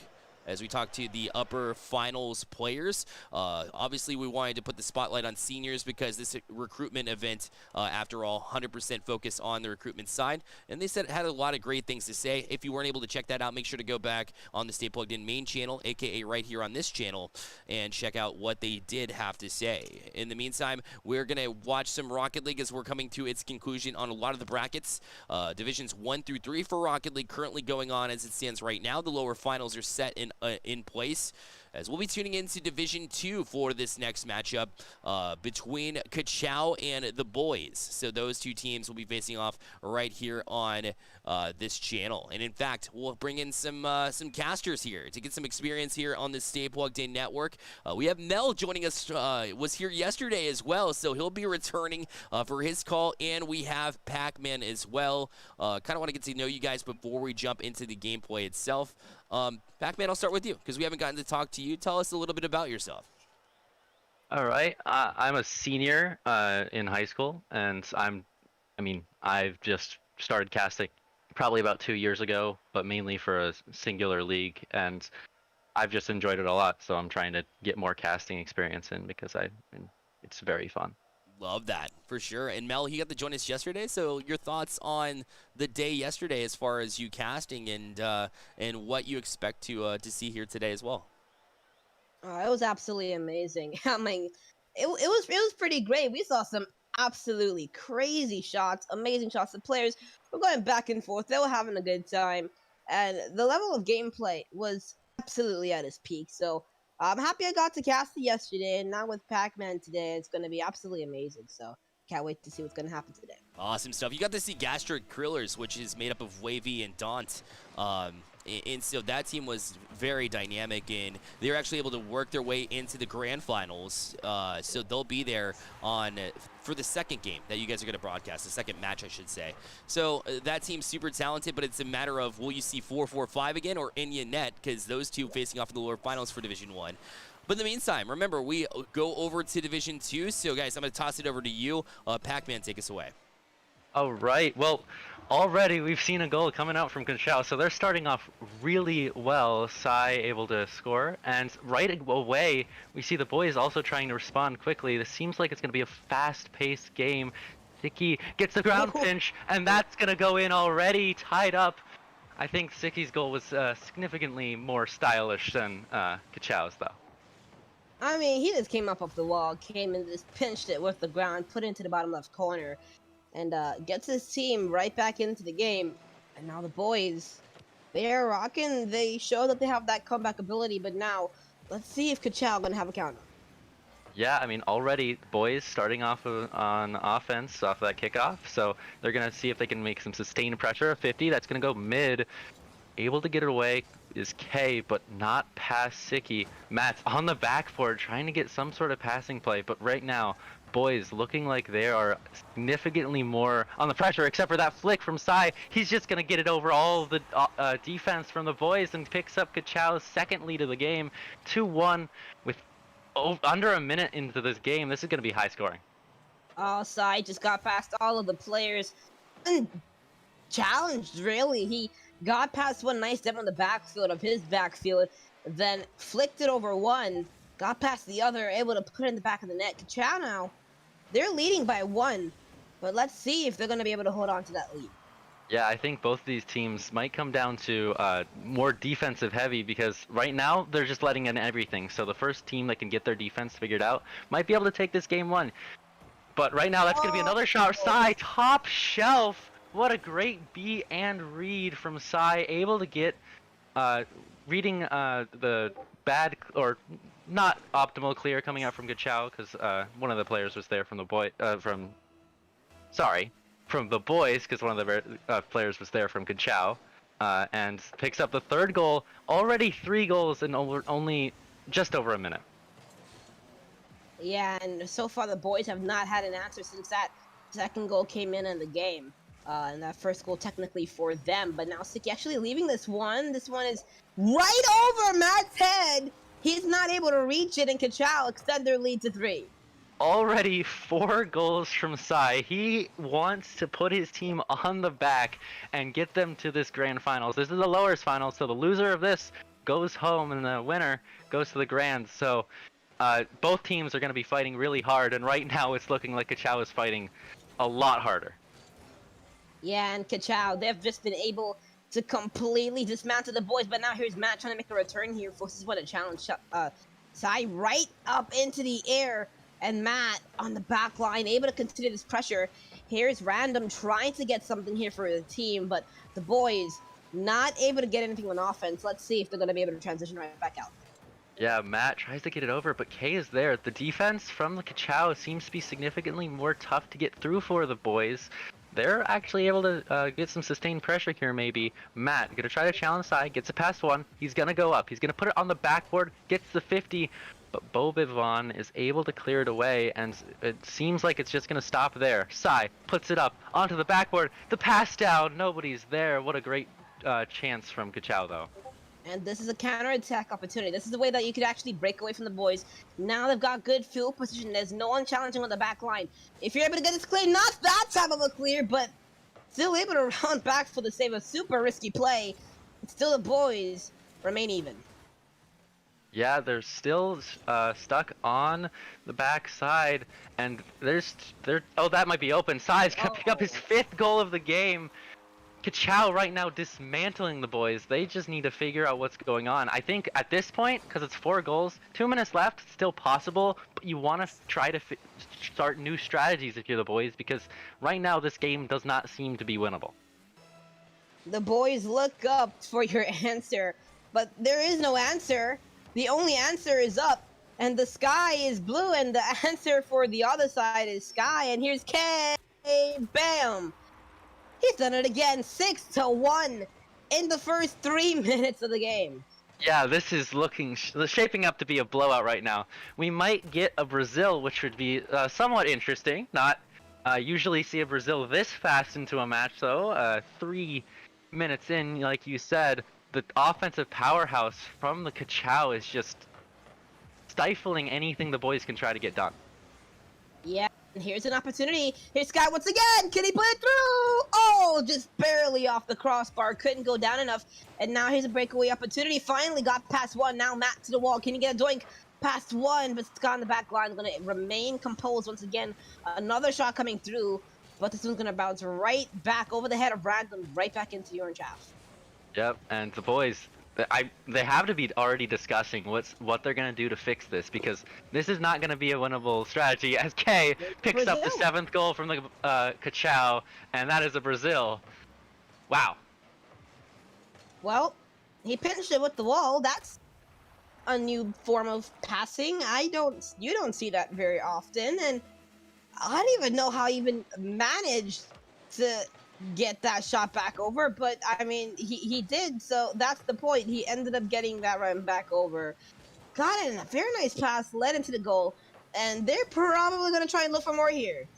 Yeah, they're not letting up. They want to demoralize and make the boys think this match is over in game 1. And I mean, right now I would not be shocked if the boys are completely demoralized, because they are getting outclassed in every facet. They're going to try to pick up some stuff for the road, because they're not winning this game barring multiple kickoff goals. Sticky going to take the shot. Is it on? It is! Great passing play from Matt and Sticky. Maybe they are able to take that into the next game, but still, Kachao winning this, likely going to win it. I don't want to completely jinx it, but 5 goals in 50 seconds, that would be a sight to see. I mean, most of the time, I am going to say most of the time that I cast, even in the RLCS, game 1s are always, not always, but a lot of the time blowouts. And after that, the team that lost ends up winning the next game or being way more competitive. Well, Siki says, okay, we're going to try and be competitive before the end of game 1, try and get our mental right back up, and no hopes right back up for the boys. Yeah, these last 2 goals are probably going to be extreme for the mental for the boys, because, I mean, it's possible. I mean, you'd need to get about a goal every 10 seconds and then get a buzzer beater. But it's unbelievably unlikely to come back here, especially with that clear. Ka-Chow trying to put it mid. No goal comes out. Random's going to try to get it away. Gets it past one. Someone there. Matt gets the catch, but can't get it past K. And with 20 seconds left, 4 goals and maybe a 5th for the lead. No, not quite, but still. This game is just about over. Ka-Chow takes game 1. So, I mean, if the boys are able to play like they did in the back half of this game, they're going to have a much better chance. And that was a great shot from Sai. Yeah, and Ka-Chow, all you really gotta say here is 1-2 to Lou. The boys getting absolutely looted out of the stadium here in game number 1. Ka-Chow, they're able to come in. They had an absolutely amazing first game. It's just if the boys are going to be able to come back and regain, because we see it a lot in these types of series, in these around these rings. Game 1s are a lot of the time blowouts, and toward the end here, we have seen the potential from the boys to come back in. Now we just have to see if they're going to be able to reset. But you can see Sai, Sky, whatever you want to call him. The guy's got 6 goals and 9 shots for Ka-Chow in game 1. What? That's amazing. Yeah, you're normally seeing someone with 6 goals in an entire best-of-5 series, and he's getting into a first game. That's just crazy. And I mean, if Sai plays like this for the rest of the series, I don't see the boys able to come back. So they need to shut down Sai to have a chance upcoming into this game. 2, and I mean, if they lose this, they have to reverse sweep, which is always going to be difficult. Yeah, and I mean, reverse sweeps, especially in Rocket League, are like extremely hard. But here we go, going into game number 2. Ka-Chow versus boys here, and now you got the boys trying to make something happen in this lower final. And Matt, he's performing pretty nice for the boys so far. Let's see if he's going to be able to get his team in a good position. But Ka-Chow, they've just been on another level. Yeah, they have, and K already taken a shot. Matt isn't able to find the save, and K picks up the first goal for Ka-Chow 22 seconds in. Just a long shot, catching Matt a little too far up in rotations. And I mean, with how Ka-Chow's been playing, you don't want to leave the net open. Yeah, you don't. 100% do not want to give that up. We saw what happened when they gave that up. They scored on. You need someone on the back line. You cannot always push too far up. Whatever you do, here's K again off the back wall, forcing Matt to come in off the backboard. But they're still not. The boys, they need to find a response here. They have not been able to consistently respond against Ka-Chow here. And if they still do not and are not able to respond against Ka-Chow, things could be looking pretty bad. Yeah, that is 100% true. Because, I mean, the response that they need is they need to start covering the net, because I don't know how many saves they got last, but it couldn't have been that many, because I mean, we saw Sai with 9 shots and a 66% shooting accuracy. That's not normally how you want a team to shoot against you. But now they're on offense. That might be a pass down. Boba able to get it away and clears the ball away, but K actually gets a nice doink, getting Ka-Chow maybe for some offensive pressure. Yeah, and this is Ka-Chow. But now here's an opportunity, a breakaway attempt for the boys. Can they score off this one, Matt?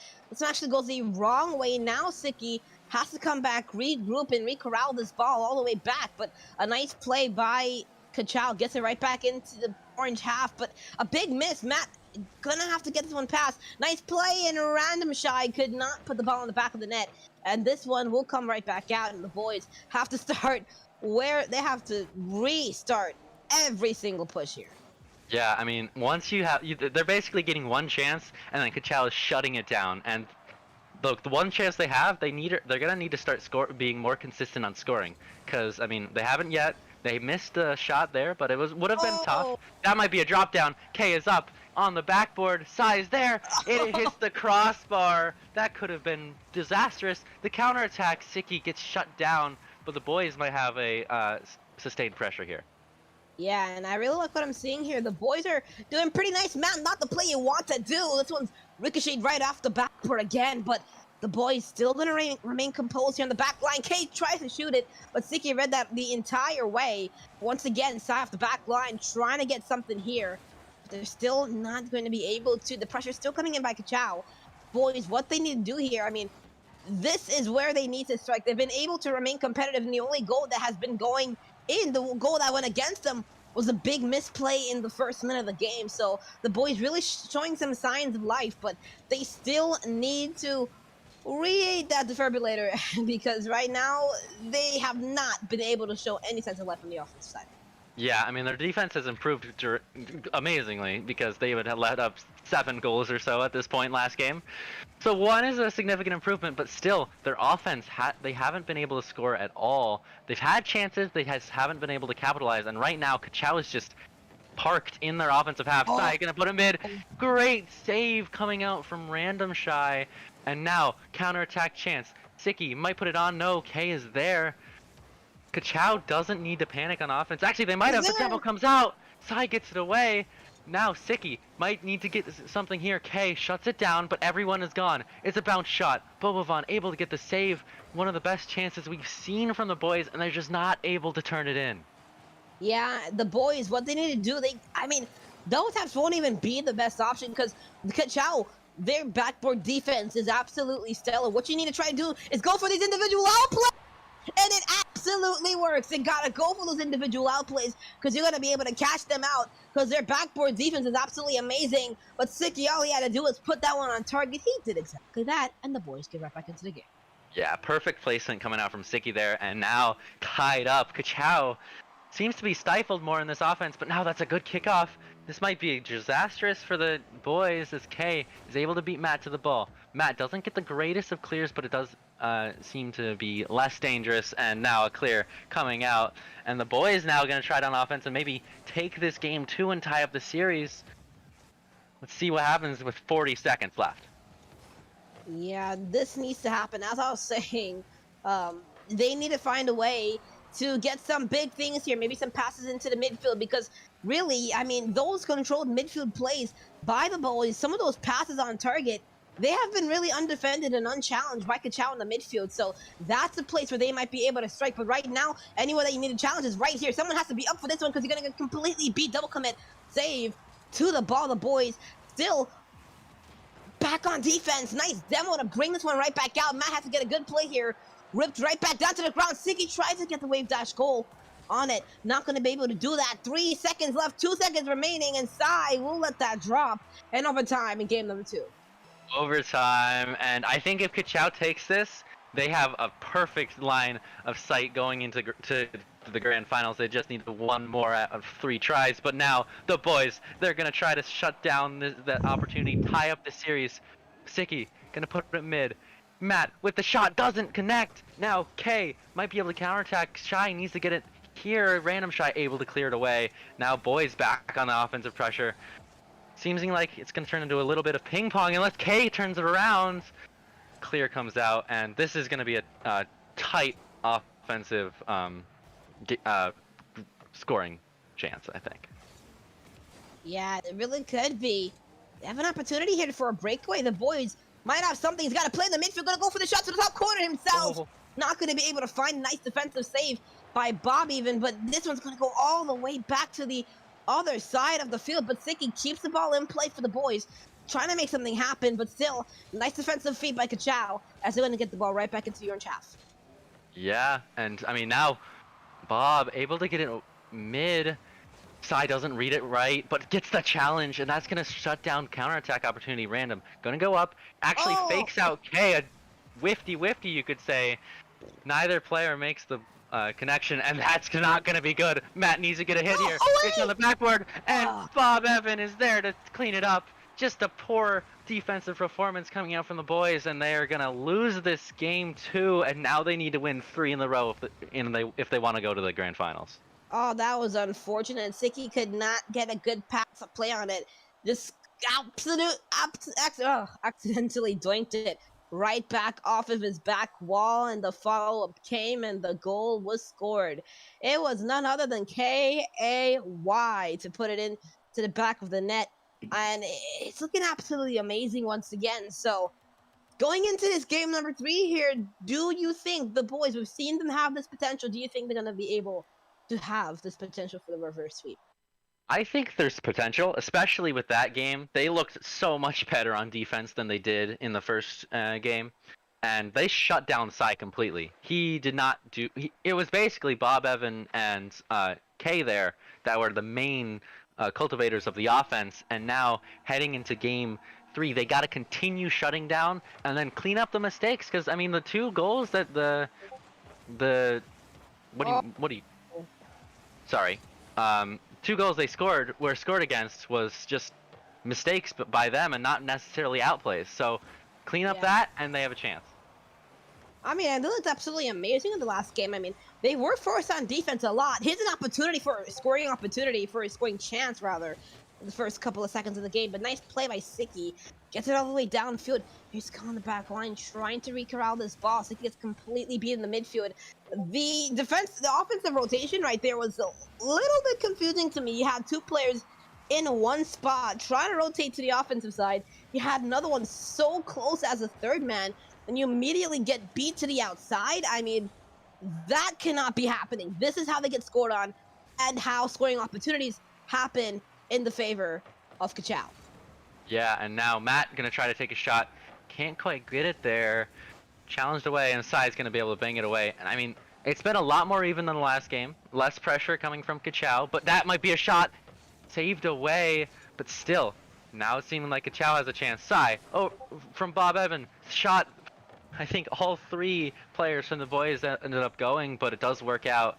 And still in their half, but that clear should shut down that offense. Yeah, but they've got to look, because that's got a lot of space to clear this one right back into the orange half. No one challenging, no one in position to really get a read on the ball in the favor of the boys to try and keep that offensive pressure, to keep the ball in play. And you see the immediate transition right there. There's no one challenging in the midfield. They instead decide to go for those controlled, panicky plays. It's a big panic, pinch the wall, but they were able to try and get that ball out once again. But Bob Evan on the back line, that's the difference. They're able to keep this midfield pressure on the boys, and it's really going in their favor here. You can see Kay has an opportunity to shoot it right past the defense. Again, no one challenging in the air for the boys, and that's how Kachow scored.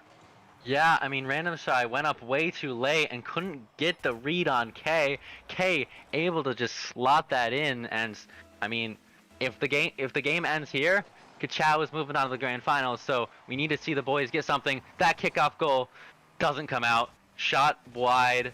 Was covered though, so a little less scary than I thought it was. But still, boys need to score, and they don't want to let up anything either. So, fact that that shot might be on, able to be saved away, and this counterattack might be able to do something. Sai's just there, and I mean, Kachow just looks a lot more comfortable when they're on the defensive end. Oh, no way! The 1, 2, 3, and the 4!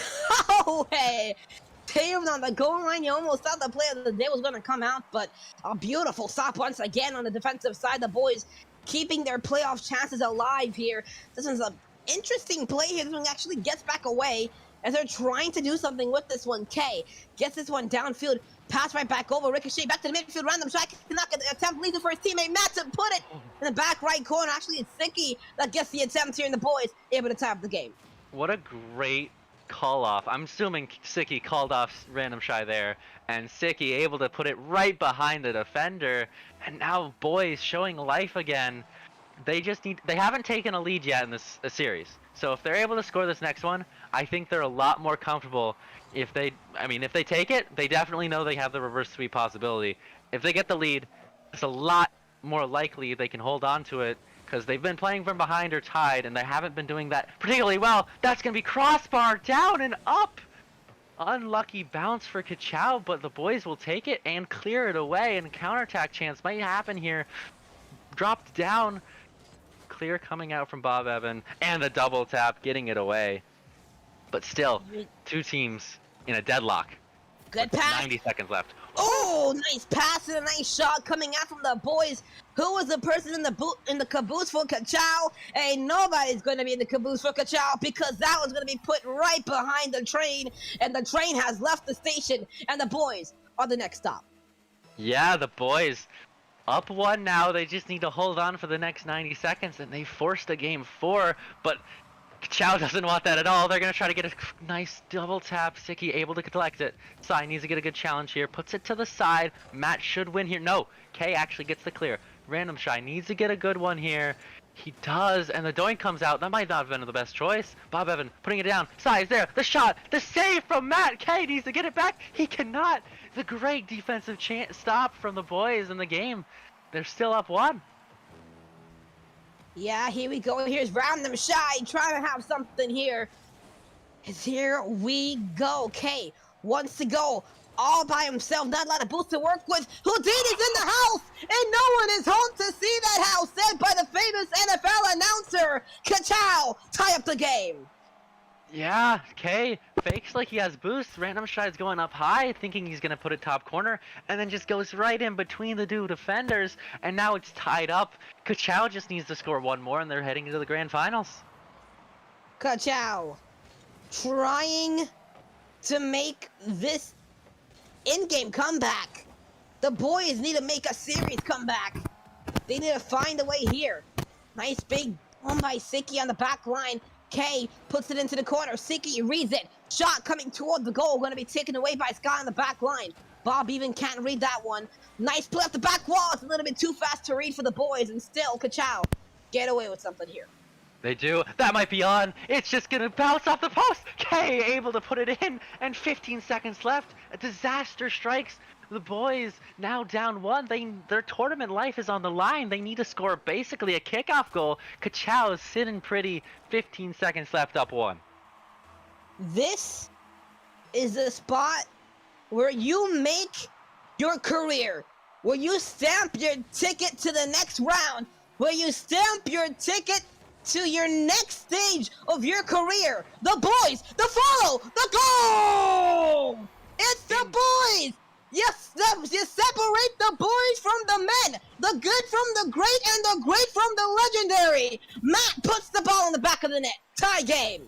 Absolutely incredible passing play. Ka-chow not able to cover the exact point. Matt puts it on, and now 3 seconds left. We're looking like we're gonna go into overtime. Sai's gonna try to drop it down, and it's there. Overtime in game 3. Boys need to take it to force a game 4. Ka-chow takes it, and they are heading to the grand finals. Yeah, this guy, if he did drop that one down, that's actually going in the back of the net with 0 seconds remaining, but that's actually a nice play. Ka-chow off the back line. Well, 2 committed, but still, Siki's able to get that nice doink right back off to Matt. K trying to keep the ball in play. Some bounces right back out. Trying to keep the ball in the orange half, but a big miss by K. They're going to keep this ball rolling. Bob Evan keeping this one actually in play in the orange half here. They're trying to make something work. K's already up, could not get the read. And here's Matt on the other side to try and get something for the boys. Yeah, the boys trying to silence the Chow train that they're currently trying to put together. Random Shy looking for a double, can't quite get it. Bob Evan puts it to the side. Sai needs to beat here. He can't. Oh, Matt with a shot. no! A goal! Boys, force game 4. We have a series on our hands. Remember this moment right here for Matt. This could potentially be the start of the reverse sweep. It's the boys that make the comeback 50 seconds into overtime. Yeah, they do. And, I mean, 15 seconds left. You thought it was over. They are able to find the passing play, tie it up, and then they end up winning in overtime. So now we're seeing a game 4. Ka-chow need to recover here. And, I mean, this is going to be an interesting rest of the series. Yeah, absolutely amazing. You guys can even look at the screen and see what's happening there. But once again, what an amazing play. What an amazing play. And Matt was able to get it out. That game was back and forth, back and forth. And these guys, I mean, who wouldn't want to scout these guys? These guys came in and just absolutely said, okay, we're just going to make things interesting. And they made things interesting. They absolutely just came back and forth. And now in game number 4, the boys are going to try and force Champions Field, but Ka-chow on the other side are going to try and end it right here and right now. Oh, that's a great goal. Flip reset from Bob Evan. Already showing that Ka-chow is not giving up. Flip reset, getting it over 1. The second touch on the air dribble, getting it over Matt. And Bob Evan just completely dismantles the boys. And now The boys need to come back again if they want to stay alive in the series. Yeah, they're again playing from behind, and now, I mean, if you're the boys, you gotta have someone up for that challenge. This actually might be placed underneath the defender against Ka-Chow here. Again, off the back wall, K completely missed it, coming out of his own goal. But Matt continuing to keep these plays here. Is gonna try and get something in the favor of here, but I mean, this one bouncing all the way right back down to Matt. Actually, it might have an opportunity here, up in the air, trying to get the ball around the defender, but Ka-Chow still gonna have some pretty nice defense here as they're gonna try and end this game. Yeah, K able to get there. K actually, I think, is using the battle bus, so car change maybe will help him win and close out this series. But right now, boys, looking to press. All three went, all three missed, but still, no goal coming out from the boys. Ka-Chow able to clear it away. Bob Evan gets the challenge. Only person up is Matt, though. Matt's gonna keep it in the air. K is the first one there, and now. Oh, here he is again. Can another clip happen? The read can't come out. Sicky puts it away. Now Matt with the shot, saved away by K. And I mean, boys, having pressure, can't find a goal yet. This might be it.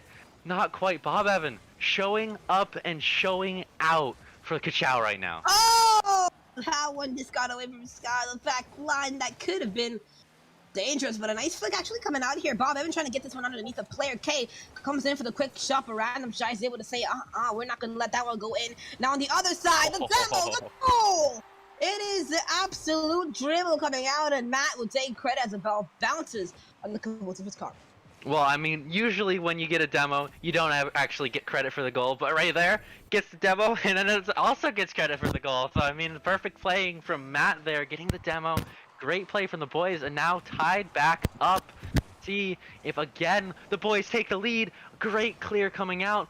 Still, boys pressing. Matt gonna try to be the first one there, putting it on the backboard, going for the bump. The shot comes out. Sicky has taken the lead for the boys, and they're looking like they're gonna see a game 5 unless Ka-Chow can say something about it.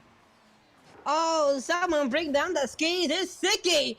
Sicky once again coming out, making a statement for themselves here in game number 4, trying to bring this one to a game number 5 Champions Field situation to go to the grand final. It's just back and forth, and remember, it's only the lower finals. We're not even in the grand finals yet.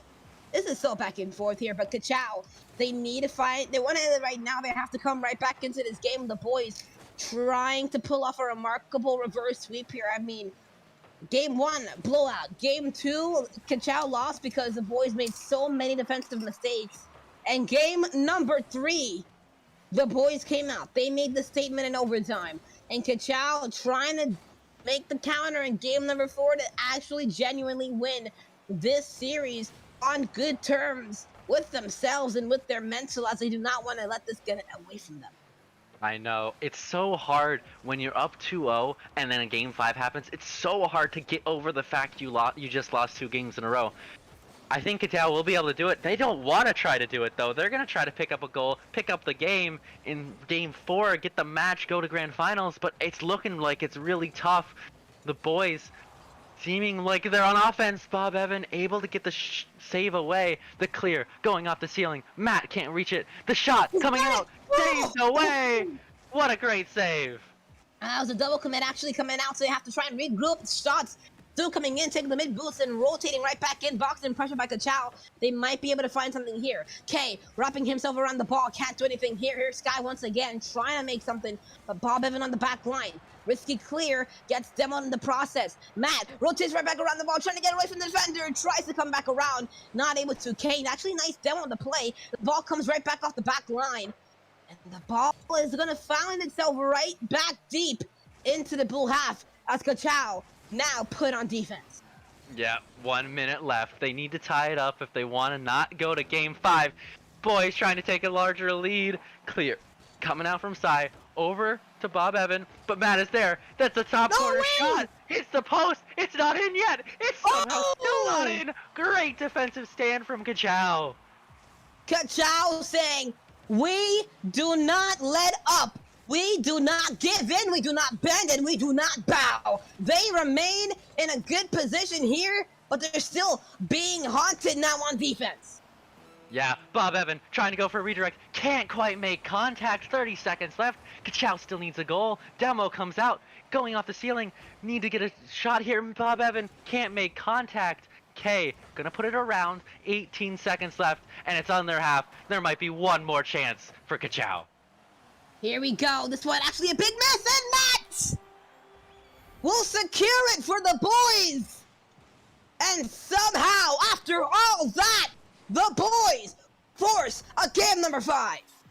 They do, and now they have all the momentum behind them. Kachow needs to figure out what to do here. And, I mean, after giving up the game winner, the series winner, with 4 seconds left, and then unfortunately going down in game 4, little less close though, Kachow needs to recover their mental because it's got to be shot right now, and the boys, they're rolling, and it's going to be hard to stop them. I got a call from Winston Churchill. He said, "You do never give up, and you never surrender, no matter the cost." And the boys have done exactly that. They force a game number 5. They have, and it's not one player on the boys. Every single person having 1 save and 1 assist at least. They're finding each other. That's how it's working. And right now, Kachow can't figure that out. They're able to score the first goal in, I'm pretty sure, every single game so far. They just need to hold on and build on that lead like they did in game 1 and 2, and not let it go like in game 3 and game 4. So you can see on the screen, you can sign up for all of these events. Peach Belt Conference, next one coming up in October. But here we go. Game number 5. I can hear the Champions Field eggs, the stadium going wild. This is where boys are separated from the men separated from the legendary, and the legendary separated from the all-time legends of the greats. Game number 5 awaits. Already opportunities for both teams in just 20 seconds. Matt actually K able to clear it over. Siki able to get it away, and now game 5. It's looking tough right now, boys. On top, and well, not on top. They're on the offensive, and Siki putting it. Can he get a backboard read? No, but Matt cleans it up. And the boys already take a game 1 lead. Absolutely incredible scenes. Now, for the first time, they're facing the 1-0 down. They need to recover. Their mental is shot, and the boys are just keep on rolling. K, that's not a good clear. Bob Evan with a chance, can't quite do it. Matt gonna try to get the clear here. Over to Random Shy. Sai shuts it down. Siki's there. Bob Evan needs to get the clear. Gets it over to Sai. This might be a chance. Sai's in the air. He's going for the double, and it's turned away. Still, Kachow not giving up. Matt and the boys. What is it going to be that says we are the ones that separate from your boys, your men, your great, your legends, and your all-time greats, your Hall of Famers? Who is the one that is going to be put into that Hall of Fame? Who is the one that's going to say, I am going to be the person for my team to step up. I'm going to level my career. I am going to bring us to another level. Our performance is just absolutely amazing. Who is going to be that team? Will it be Kachow? Will it be the boys? Still, just over 3 minutes remaining in the game until we can see the result. Yeah, and right now, boys in the lead. They just need to hold on. Kachow is the team that has all the pressure on them. Can they perform with it? Hey, he's gonna go look for the shot. Can't quite find it. Counterattack maybe. Bob Evan needs to cover it from Random Shy. Random Shy will put it in the mid. Bob Evan getting it clear over to Sai, but still, boys not letting up. Matt gets bumped, but still, Siki's there. Going to flick, and it's in. 2 goals in the lead. Kachow needs to figure something out because the boys, they're just keep on going. 1, 2, 3, 4. SIKKI just scored. Siki steps up to the event and steps up to the occasion. And now the boys on the verge of a possible reverse sweep. Yeah, and right now, Kachao just gotta be so devastated because, I mean, they've had this game, they had so many chances, and now they're down. They need to showcase the fact that this isn't it. They are not going to give up without a fight, and they need to show that they still have the fight in them. Siki able to take it. He's going for some sort of play. Bob Evan gets it away. Random Shy putting him in. K and Sai both go. K is gonna follow it. Gets the challenge. Offense maybe for Kachao. That one, there's a shot. Actually, barely off. Where's your follow? There's your follow, and there's your goal, Kachao. They finally get themselves right back into the game with a minute 55 remaining. Yeah, unfortunate scenes for Random Shy, and then the post out. Sai reads it perfectly, and it's looking a lot more doable. Kachao not giving up without a fight. Boys, take the 2-goal lead in Game 5, just like Kachao took the 2-game lead in the series. Maybe they can have a nice in-game reverse sweep, but boys definitely don't want that. Sai can't quite get the clear, leaves it for K. Over to the corner, bounce right away from Matt. Debo comes out, drop down, Whoa! the goal, passing Who play. else is it? It's Bob K. To K. You Beautiful. can't write a bet. This isn't scripted. You can't write anything better than that. Kachao, try and force this into a potential regulation ending or a potential overtime ending in your game number 5. This 100%. Stay plugged in. Hold on to your chairs. Hold on to your tables. Hold on to your computers, your PS4s, your Xboxes. Hold on, because we're going to be going in for a rough landing. Oh yeah, 1 minute left, and we are not shy of last second heroics in this match so far, so anything can happen. Right now, shot coming out, gets saved away from Sai. 2 goals apiece. Right now, Kachao with the momentum, but the boys don't want to let up. They're on offense now. Siki over onto the backboard. K has it, flips it away, but Random Shy will be the first there. He's gonna take it over. Sai able to get the clear, but the bump comes out. Siki might have it before he's gonna take it into the air. Is he able to beat it? No, he leaves it for Matt. That's on. Bob Evan able to get the save, and now Sai, 30 seconds left. Basically silver goal territory. Watch out. I feel some turbulence. And who is it but Siki? We have troubles in the sky. Turbulence coming against Kachao. And the comeback in the game just might be denied.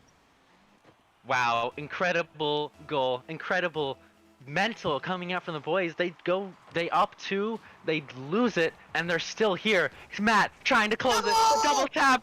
It's not on, but someone's there. Siki able to close it out.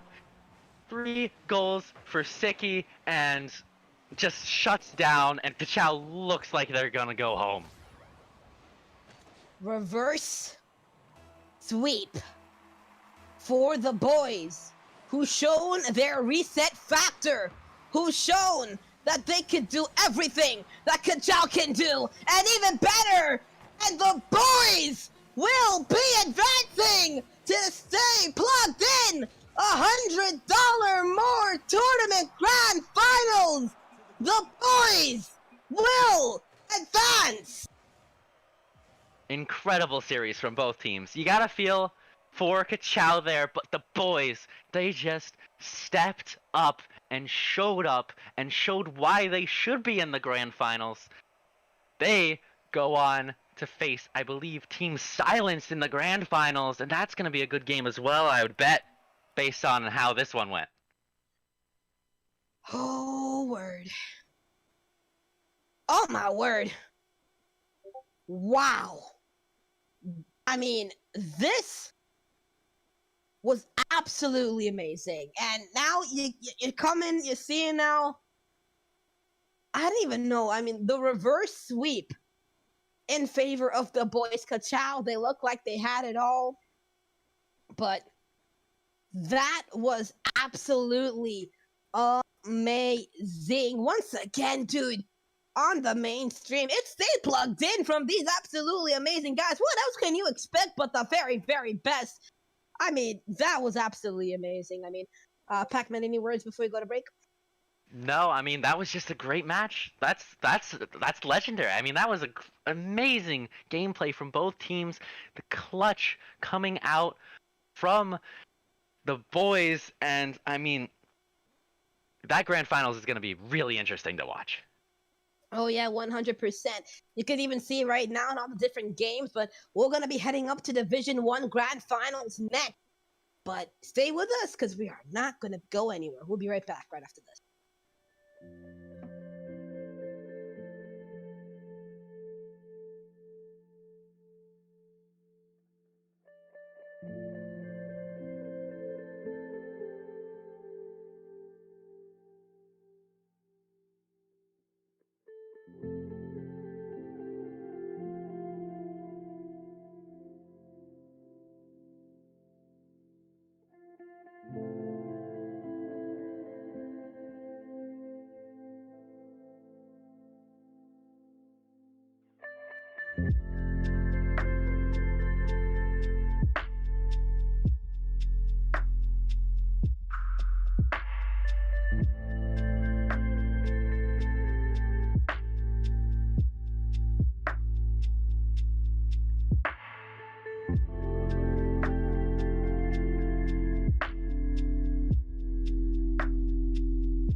Welcome back to Carry2College. I'm your host, Bearlight, and we have our two amazing casters from the first cast. So shout out to you guys, Mel and Pac-Man, for that for that Division II lower finals. And so it was the boys able to take it, and what a series it was. I want to kind of chit-chat with you guys about that series. What'd you think? Absolutely incredible series. Like, reverse sweep, game 5, really tight game up until the end. What more could you want, really? It was amazing! Okay, hold on. We got the Mr. Houdini over here acting like K. There was no one back to defend. They came back. There was so many defensive mistakes. They came back, regrouped, and absolutely shattered the team. Somebody call air control because there's turbulence in the air, and that turbulence was in the favor of the boys. They move on to the grand finals. They looked amazing. They definitely did. In fact, you can catch those grand final matchups on one of the other Stay Plugged In channels. Remember, we have Stay Plugged In B through Stay Plugged In M live all the time. Well, there's a few of them still left live. Obviously, as teams get knocked out, some of the channels go down, but you'll just have to kind of sift through, see which channels are live and which ones are hosting those finals matchups. If we have time, we're definitely going to go back to that Division II matchup and show that on stream. But right now, we head to Division I, the top dogs. And in fact, Mel, you got to see a little bit from Gastric Krillers, the team that won yesterday with Daunt and Wavy on that squad. So I kind of want your opinion on this team. What did you see in that team, and just the whole pace that they play with? The speed is at a whole different level. Yeah, I mean, this is going to be a team forced to be reckoned with over here in the grand final for Division #1. So I can't wait to see what they bring out. But you also got to look to the other team, the other side of the bracket, because they're going to 100% be challenged. And that's the reason why they're in the grand final as well. So I expect this to potentially go to Game 5. I mean, potentially a potential bracket reset attempt. I mean, that could be crazy. We could go to an entirely another series. And me personally, am probably the biggest fan you're going to see about bracket resets. So I can't wait to see what's going to happen here. Definitely. Of course, Mile joining that roster, so Mile, Wavy, and Daunt are going to be on one side on Gastric Krillers, but then we have Inyanet on the other side. They're Stay Plugged In regulars, both sides actually, let's be real. But Resinal, Silent, and Tide, they can definitely challenge this team. But overall, it's going to be a tight one for sure, so we'll toss it over to you guys early in this one as you see the pressure already mounting for Inyanet. Guys, take it away. All right, that's already a shot. It's going to go in, is it? No, it's off the crossbar. Inyanet almost able to take the early lead, but just barely unable to find it. But still, pressure mounting, and Gastric Krillers able to get it away. Yeah, okay, thank you for bringing this in. You might have heard me just say, like, you might have heard me gasp loud.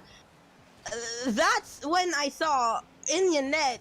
The roster of Inyanet is one of the rosters I get to cast on a basically weekly basis in esports tournaments. These guys, this is one of the most phenomenal rosters you're ever gonna see. Resinal is one of the best players I think in North America, in my opinion. The guy is absolutely amazing. Tide is absolutely great, but who's gonna stop Tide? It's Mr. Wave as the waves come through for Wavy, and Gastric Kill is gonna score first. Yeah, incredible read coming from Wavy, getting it, bounce shot, and then it bounces into the top corner. Sometimes when you have players diving across the net, you want to hit it a little slower, and bounce shots are the perfect way to do that. Gastric Krillers taking the early lead in Game 1, trying to bounce it back over. Tide gets the clear away, but now Inyanet definitely wanting that early goal back.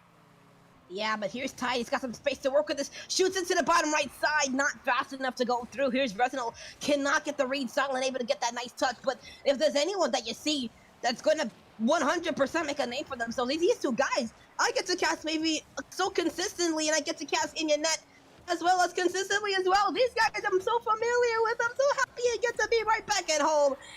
And I feel a little ripple wave coming through as the tsunami comes through, and it's in the form of a Tide. Oh, nice wordplay. Silent able to get it over to Tide, and that will tie it up. Would be in the lead if they were able to put that early goal in, but they're probably already forgotten about that because they got to keep going in this high-paced quality of gameplay. Mistake happens, you just got to stop thinking about it, and that's exactly what Inyanet has done. Daunt gets it over to the mid. Wavy there. He is. Great passing play coming out from Gastric Krillers to take the lead back. Mile just forced it right back over to Dante, and Wavy with the pre-flip puts it into the top shelf. Didn't need to, because he was going to score it anyway. The ball went. I mean, if it went to the defender, that would have been just so unfortunate. But still, Gastric Killers, they take the lead with about 3 minutes and 12 seconds remaining in the game. Yeah, still tons of time. Both teams, I mean, we're scoring in about 45 seconds per goal, and there's 3 minutes left. So this is not gonna be the last goal of the game, barring insane defensive stops. Both teams definitely have that ability in them. But now Wavy gonna look for it, tries to get it past one, can't get it past Silent though.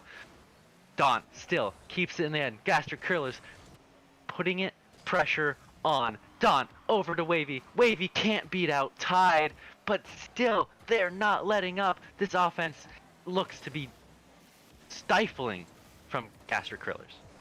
Yeah, and I really like what Gastric is doing right now. They came in, they started going a little bit solo, and started to mix it up with some of the passing plays, and then they're just going on one player, just tries to force a shot on target, or just continues the play, keeps it alive, leaves it for another guy. Nice right pass back over to Wavy. This one actually drops right back down. Daunt is in position to actually go here, but a beautiful dunk by Tide. But here we go, Daunt. Daunting the defense, and Mile puts it through for the Mile long run. 3-1 in the favor of the Gastric Killers. Oh yeah, that's a great play. Daunt leaves it, goes to pressure, so no challenge can come early. Silent is too high up. Mile just slots that in, bottom right. And the Gastric Killer is now up 3. And what you said earlier, they're switching up. The Gastric Killers are either passing or they're going for solo plays. But they're keeping Inyanet guessing, and that is just so hard on the Inyanet's defense, and that's why they're up 3. They're up 2 right now. Yeah, I mean, it kind of reminds me of some NFL playbooks here. You try to keep it a little bit balanced. I mean, sometimes you go for the run, sometimes you go for the pass. Trying to kind of like try to keep it at a 50-50 or 45-55. These guys are trying to go for some of the solo plays. Some other times when they started to switch it up, moving their players better positioned downfield to receive the passes. Sometimes they fake off those passes and then leaves it for the solos. That's what I like. That's what I like coming out of Gastric Killers. They're starting to switch it up a little bit. Let's just see if Inyanet are going to be able to send the blitz and try and score off of that. I don't know, but that's another chance. Daunt slots it, gets past one, already 4-1. This is just a master class of offense. Wavy puts it out, Daunt gets it right around the defender from Inyanet, and I mean, Gastric Kriller's just looking amazing and just dissecting Inyanet's defense. Oh, Daunt starting to taunt a little bit right there. You got the little play. Got underneath, drew the defender out, thinking it's going high. Whoops, no, actually gonna go low. That was an absolutely beautiful play coming out by Daunt.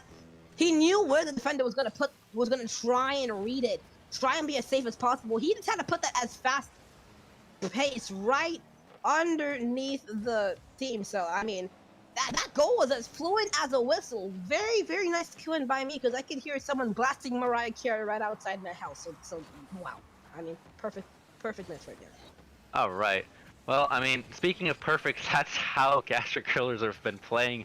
After that one goal they let up, they've just been stifling the defense of Inyanet and not letting their offense do anything. They scored the goal early, but after that, it's just been Gastric Killers the entire time. They're going to try to pick up a 5th. Wifty comes out. Daunt puts it on the backboard. Is there a defensive play? No, there isn't. And Daunt will clean it up. 12 seconds left. This game 1 is over. Inyanet don't even play this consistent. This was no one off the back wall. Resident tried to make the read 9 out of 10 times. He usually makes that read, but apparently we caught the time 10 out of 10. He did not make that read. That was apparently the 9th time, and Gastric Killer is able to score off that very bad defensive play. Yeah, not a great defensive showing, but really, at this point in the game, you're trying to keep on going because, I mean, another goal coming out. But, I mean, Inyanet, they're not going to win this game at that point, so they're just trying to, like, dive at the ball, maybe see if they can find other strategies. And now, the more replays that happen, the more time they have to talk about how to fix this. Last series, we saw an 8-3 win for Kachow, and, I mean, look who won the series. It wasn't Kachow, so definitely not out of the series yet, but Gastric Killer's looking pretty. there was a second left. They could have got the Brazil about pounced up in their favor. They didn't get the Brazil. Come on, man. You gotta do better than that. But still, I like what I saw about the Gastric Killers. Wavy had a hat trick, Dom the top of the leaderboard, 2 goals, looking absolutely amazing. But now we are going to find ourselves going into the next stadium over here. But I mean, this first game, okay. I said it. I said this in the last series because it's true. The first games I usually cast are always usually blowouts, but the other team that got blown out always finds a way to make it re-competitive again. Cause it's really a feeler game, and Kachao blew out the boys in the last series, and the boys were able to reverse sweep. Is this the same thing here? I don't know. We'll have to see in this game too, because the boys were able to completely switch it up and actually be competitive in game 2. If Inyanet actually like forces an overtime and gets close, there's a chance, but it doesn't look like it's gonna happen. Wavy able to get it past, and I mean, just great play from Gastric Killers. They're already looking good.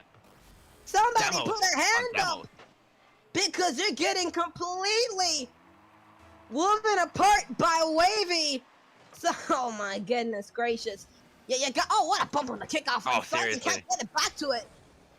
And maybe a counterattack chance. Miles up. He's going to score. Wow. Great kickoff coming out from Gastric Killers. Usually when that happens, that's a good chance for the team for in your net. But the bump comes out, the clear, and then Miles just reading it because no one's there because in your net thinking they're having an offensive chance. It just goes right back. And I mean, already Gastric Killers looking so good. 50 miles sprint by Mile, but let's see if Todd can change the tide for Inyanet, but not going to be able to on that play right there. Resident doesn't have too much space to go. Nice pass back over. Hudanta pre-jumped it off the back wall, but Tide able to corral that one out. Can he actually get a good play here? He is a player that's super underrated for this team. I casted this team in seasonal shootout in Frost Esports tournament, and now it's stay plugged in, and they're looking absolutely amazing silent. Let's see if he can break the silence for Inyanet, but he's not able to connect with that pass. Yeah, I mean, right now, Gastric Killers, they need to stall time. There's 40 minutes left. That's the one good thing about going down 2 so early. You have a while to get back there. But they need to get back there, and right now, it's just not looking like it's going to happen. Resinal gets shut down by Mile. Mile with a shot on Tide, puts it away, and now this might be the first chance that we've really seen from Inyanet. And it's just shut down. They're there. They're able to play the defense so well. And I mean, it's just crazy. Oh my gosh, another goal. The demo's coming out. Smoke screen. I mean, he doesn't know where it's going to go. Wavy puts it over, and Mile finishes it off. I mean, it's nothing but a wave of Mile. I mean, it's a wave that extends for Miles. Wavy to Miles to put in goal number 3. And my God. I mean, Inyanet, when Resinal has some space to work, he's probably the most dangerous player in the tournament. But the thing is, he has no space. Mile putting in a little bit more sauce on it as Wavy trying to dip his... trying to dip some more waves into this one. But Don trying to not going to be able to do that. Wavy coming right back in, puts it underneath. And who's going to stop the tsunami? Endless waves coming through. Ain't nobody going to stop them. Yeah, I mean, they were literally just taking shots for like 30 seconds straight there. Eventually the defense is going to run out of boost or run out of positioning, and that's exactly what happens. 4-0 in under 2 minutes. This is looking like it's starting to be a lot closer to a blowout than a competitive game like our last match. Who do you think you are, Gastric Killers? BDS? Yes, Mel, we don't think we're BDS. We think that we're our own team. We think we can be more dominant than BDS against Inyanet. This team is absolutely on another level. This is absolutely amazing. You're gonna have any mercy? No, we're not gonna have any mercy. They're not having any mercy. That's the question, and that's your answer. Gastric Killers absolutely killing. They really are. I mean, that's a top corner, and they aren't able to turn it in. Inyanet needs something going here just to get some sort of momentum to try to get this reverse sweep. I mean, there's still over half the game left. The game's not over yet, but with how Gastric Killers are playing on defense and offense, it seems like it's over. That's actually a misplay from Wavy. Tide able to go and score. getting the opening score for In Your Net. Wavy tries to fake out Tide on the goal line. That's not gonna work.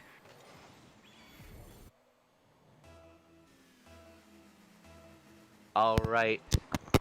Gastric Krillers tries to get over. Wavy now takes it slow and can't quite do anything. The bump comes out though. Tide doesn't get a good clear. Miles there. Silent puts it away into the corner. Well, my mate decided to fritz out at a good time. I was literally saying I was literally saying as Tide had scored, I said, has the tide been turned? Apparently not. Still, they're still down by 3. Can Tide finally turn the tide for his team? Not yet. Silent trying to break the silence, trying to come back around and answer back for his team. Still not going to be able to, as no one is in good position to consistently score for In Your Net, as they need to find a way to consistently move this ball down the field.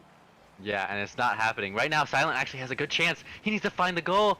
Miles there clears it away. In Your Net need to score very rapidly if they want to stay in this game. Silent's there from pass from Reginald. It's in. Silent brings it within 2. Silent, not silent anymore. Shout, shout, yell as much as you want. Get your team right back into the game. A beautiful pass and an even better shot. And In Your Net, bring this game right back to 2. Yeah, I mean, still, monumental task against this team. But it's still possible. But Mile just gonna try to close it out.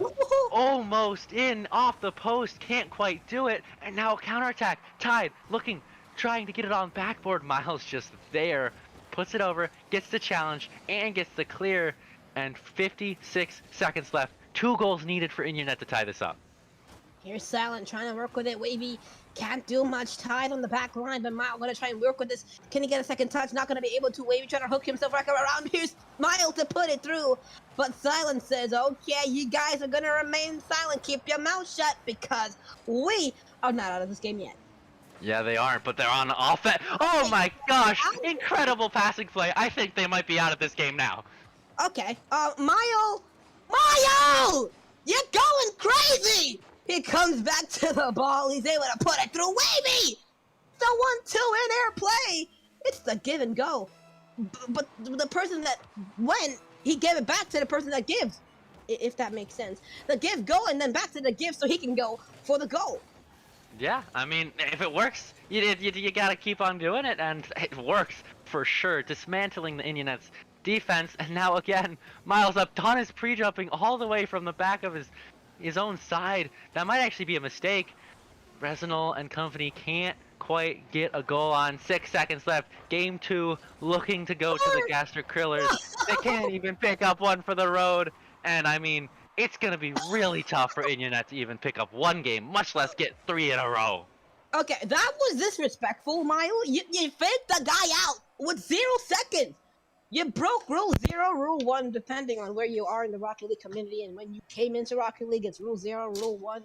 People call it Rule 92. I don't know. It's all over the place. But still, looking pretty nice. We might be headed on to our next stadium, which just might be DFH here. I mean, I think DFH is the biggest standard stadium in the game. Do you think that the Eggs, aka the crowd, is going to be able to hopefully give some support to In Your Net, because they're gonna need it? I mean, I don't know who's the home field favorite here. Don't know who's home, who's away, but I mean, one team definitely needs it, and that team is In Your Net. As right now, it's looking so hard for them to get anything going, and Gastric Krillers, they're able to score time and time and time again. Game 3. Will this be the end? Uh-oh. Daunt. Double. Oh, couldn't do that. You think they're trying, but Mile, he's continuing to play here. He's not really able to do anything here. Silent. Resinol, again, trying to get something for his team. A lot of space to work with, but just completely just got outdone there. As once again, here's Wavy to Mile. Mile trying to put the ball in the net of In Your Net. Still not able to do it right there. Yeah, and I mean, still good defense. They haven't let up a goal yet, but I mean, it's still so tough to break out for In Your Net. That's going to be trying a pass, but Wavy intercepts it. Resinal puts it down. That might be dangerous. Don puts it on the backboard. He's getting a fake. Miles there. Also fake. Wow. They're just not. They don't care. Don's there. That might be a counterattack chance. Resinal doesn't have any boost. And now Gastric Killer's still back on offense.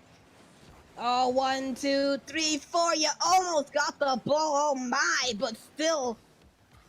Seconds counting down. Oh, Red Tide. The squishy save coming from within the goal to save it, but here's Mile gets bumped off the ball.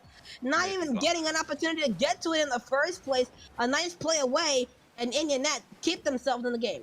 They're still in the game, but it's still tough. But Tide with the shot, and it doesn't go in. They have to score there. That's their chance. That's what they're given. And now here we Don go. is gonna punish them for it. Over to Mile, and Gastric Killers take the lead. 1, 2, 3, 4. I think the ball is in your net. Oh, yes, it is, but it's Gastric Killer. You're killing the net. Oh, okay. Mile put it in the back of the net against Indian Net.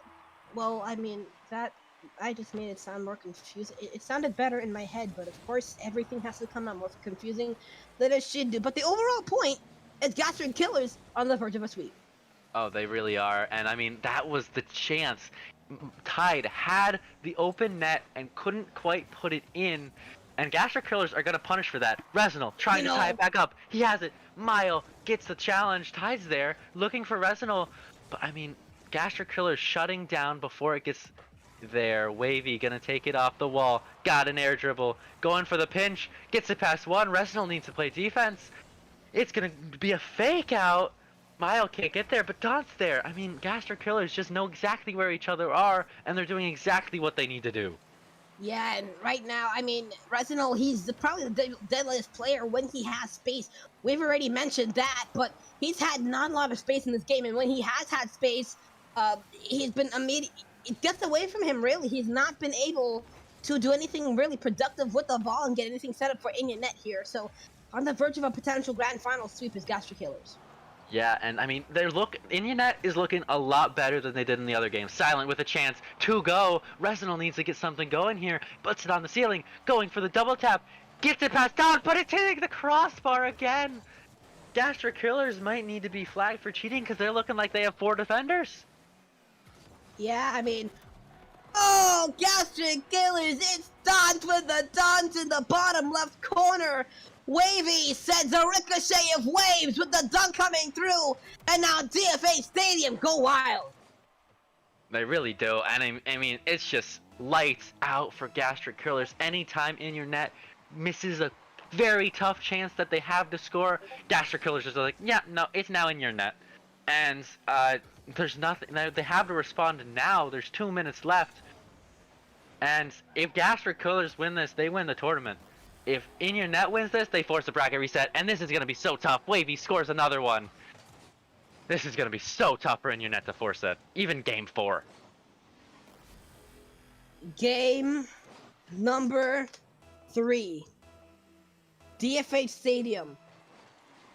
The OG Stadium for Rocket League. The only stadium really used in the ROCS.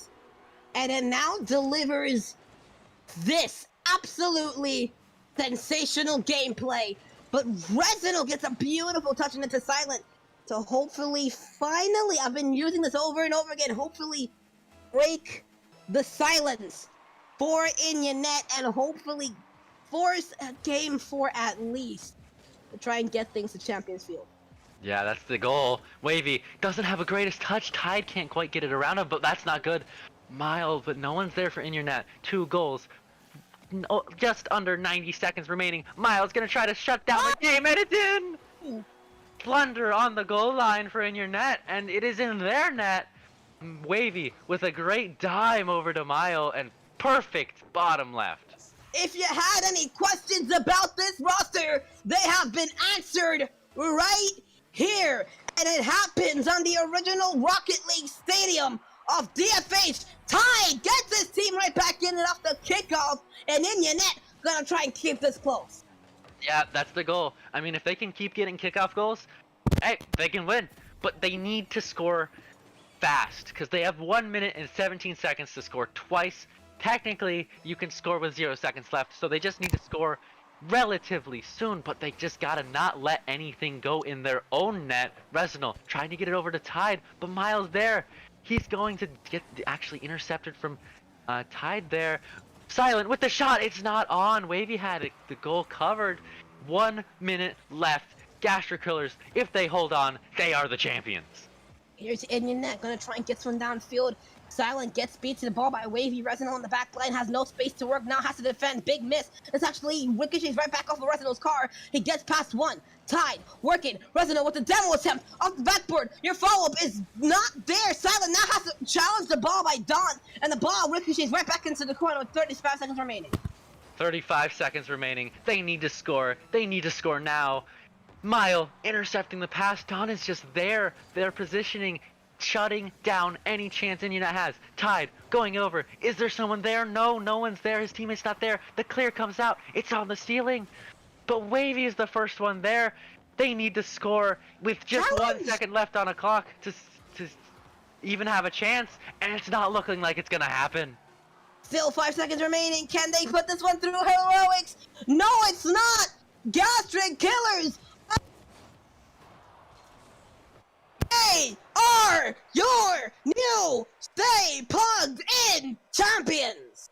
Yes, they have won Division 1 for Carry2College, and in dominant fashion, Gastric Killers looked like the best team by, I mean, you could say a mile. Mile definitely helping there. They're just looking really good. Yeah, this has been absolutely amazing and quite the tournament. This has been incredible. Bearlight back with you as the microphone going down for Mel. Just in time, it seems. Boys, your final thoughts here on this Division 1 finals. It was basically a dominant performance from Gastric, just like we saw day one. It's kind of hard to keep that consistency up. I mean, yeah, it's so hard to keep that consistency up, but Gastric Killers just put on a show for everyone watching. I mean, that was just incredible. Dismantling, I mean, they dismantled the second best team in the tournament, so they probably dismantled every other team they played as well. And it was just incredible on offense, and their defense just didn't allow much in, if anything. Agreed. Mel, you still with us? Yeah, I mean, they dismantled, as you said, they dismantled every team. And they try to go put the other team back in the repair shop, but no, they destroyed the repair shop, so they could not repair the teams that dismantled. And now, if that made sense, they are no longer in here. So that was absolutely amazing. So, I mean, what a tournament! Definitely was. Overall, again, 4 divisions total for Rocket League. That's how many players were competing here. Remember, there's 8 teams per division. So many teams coming through from the Rocket League side. We got to witness some Rainbow Six Siege and League of Legends. Of course, that was not with us specifically, but you were able to see those gameplay, all the gameplays going on other channels too, right? The Stay Plugged In B through Stay Plugged In M. A lot of those will host the other grand finals matchups for League of Legends, Rainbow Six Siege, and the rest of the divisions for Rocket League 2. So you'll have to go and check it out there. Of course, we have Gastric Krillers here with the victory in Division 1 for Stay Plugged In's Carry2College. Congratulations to them. All of the awards, player awards, including MVP and many other player awards, will be coming after the show as well. You can always follow us on social media at Stay Plugged In. For Twitter, it is at stay_plugged_in, and you can see exactly who not only won Division 1, but also throughout the rest of the divisions, throughout the rest of the games. All of those results will be hosted on all of our social media channels, so make sure that you follow us too. So about to go over some of the lands that we have coming up as well, as we have first in early October, which is the first weekend of October, Saturday and Sunday, the 1st and 2nd. It'll be Johnston Community College, just outside of Raleigh, North Carolina. So you can register now at staypluggedin.gg/events. We also go to the northeast side of things for University High School of Science and Engineering. That'll be October 15th through the 16th. You can register for Rocket League, Valorant, or Super Smash Brothers, or a combination of the three if the schedules align. Again, staypluggedin.gg/events. And then we wrap it up in the Southeast, at least for October. We have a couple more on the docket eventually, but it's not anything official. But this is the Peach Belt Conference Showcase, October 21st through the 23rd. So that one's a little different. 3 days of gameplay. So you like the 2-day event here that we had for Carry2College, but you get even more action. I want to toss it over to you all for your final thoughts, because number one, you guys did an amazing job casting, but number two, you were able to join us for such an amazing event. Mel, I'll start with you. What did you think of the event as a whole? Well, the event as a whole was amazing. It was super organized. It was absolutely fire. The teams were just on another point. The level of gameplay was absolutely amazing. So you really love to see it. And I mean, it was amazing to cast with you, Pac-Man, and of course Space God yesterday. So thank you, Bear, for bringing me on. This is absolutely amazing. It was an absolute pleasure. And you can catch Mel, by the way, on the next Turbo Tuesday. And if available, eventually for other Turbo Tuesdays, but definitely will be on this week. Is that correct? Yep. Nice, and that'll be on twitch.tv/Reed the Sloth, by the way. Reed is somebody who helps us out on a regular basis here for those weekly tournaments, so he'll be hosting it on his channel, so make sure you give him a follow. That way you're not missing any of the Turbo Tuesday. Also have weeklies for Valorant and for Fortnite, so make sure to register on the events page of Stay Plugged In for those, which will also be hosted on that same channel. Again, you can visit events.staypluggedin.gg/carry2 in college. So that's events.staypluggedin.gg/carry2college to check on all of the finales, right? Check on the grand finals and see who's pulling out on their division. And of course, in addition to that, you can see all the events at staypluggedin.gg/events. That does it for us here on the main channel. Again, I've been your host for this weekend for Carry2College. My name is Bear Lights, and we thank you so much for tuning in. And we'll see you guys next time.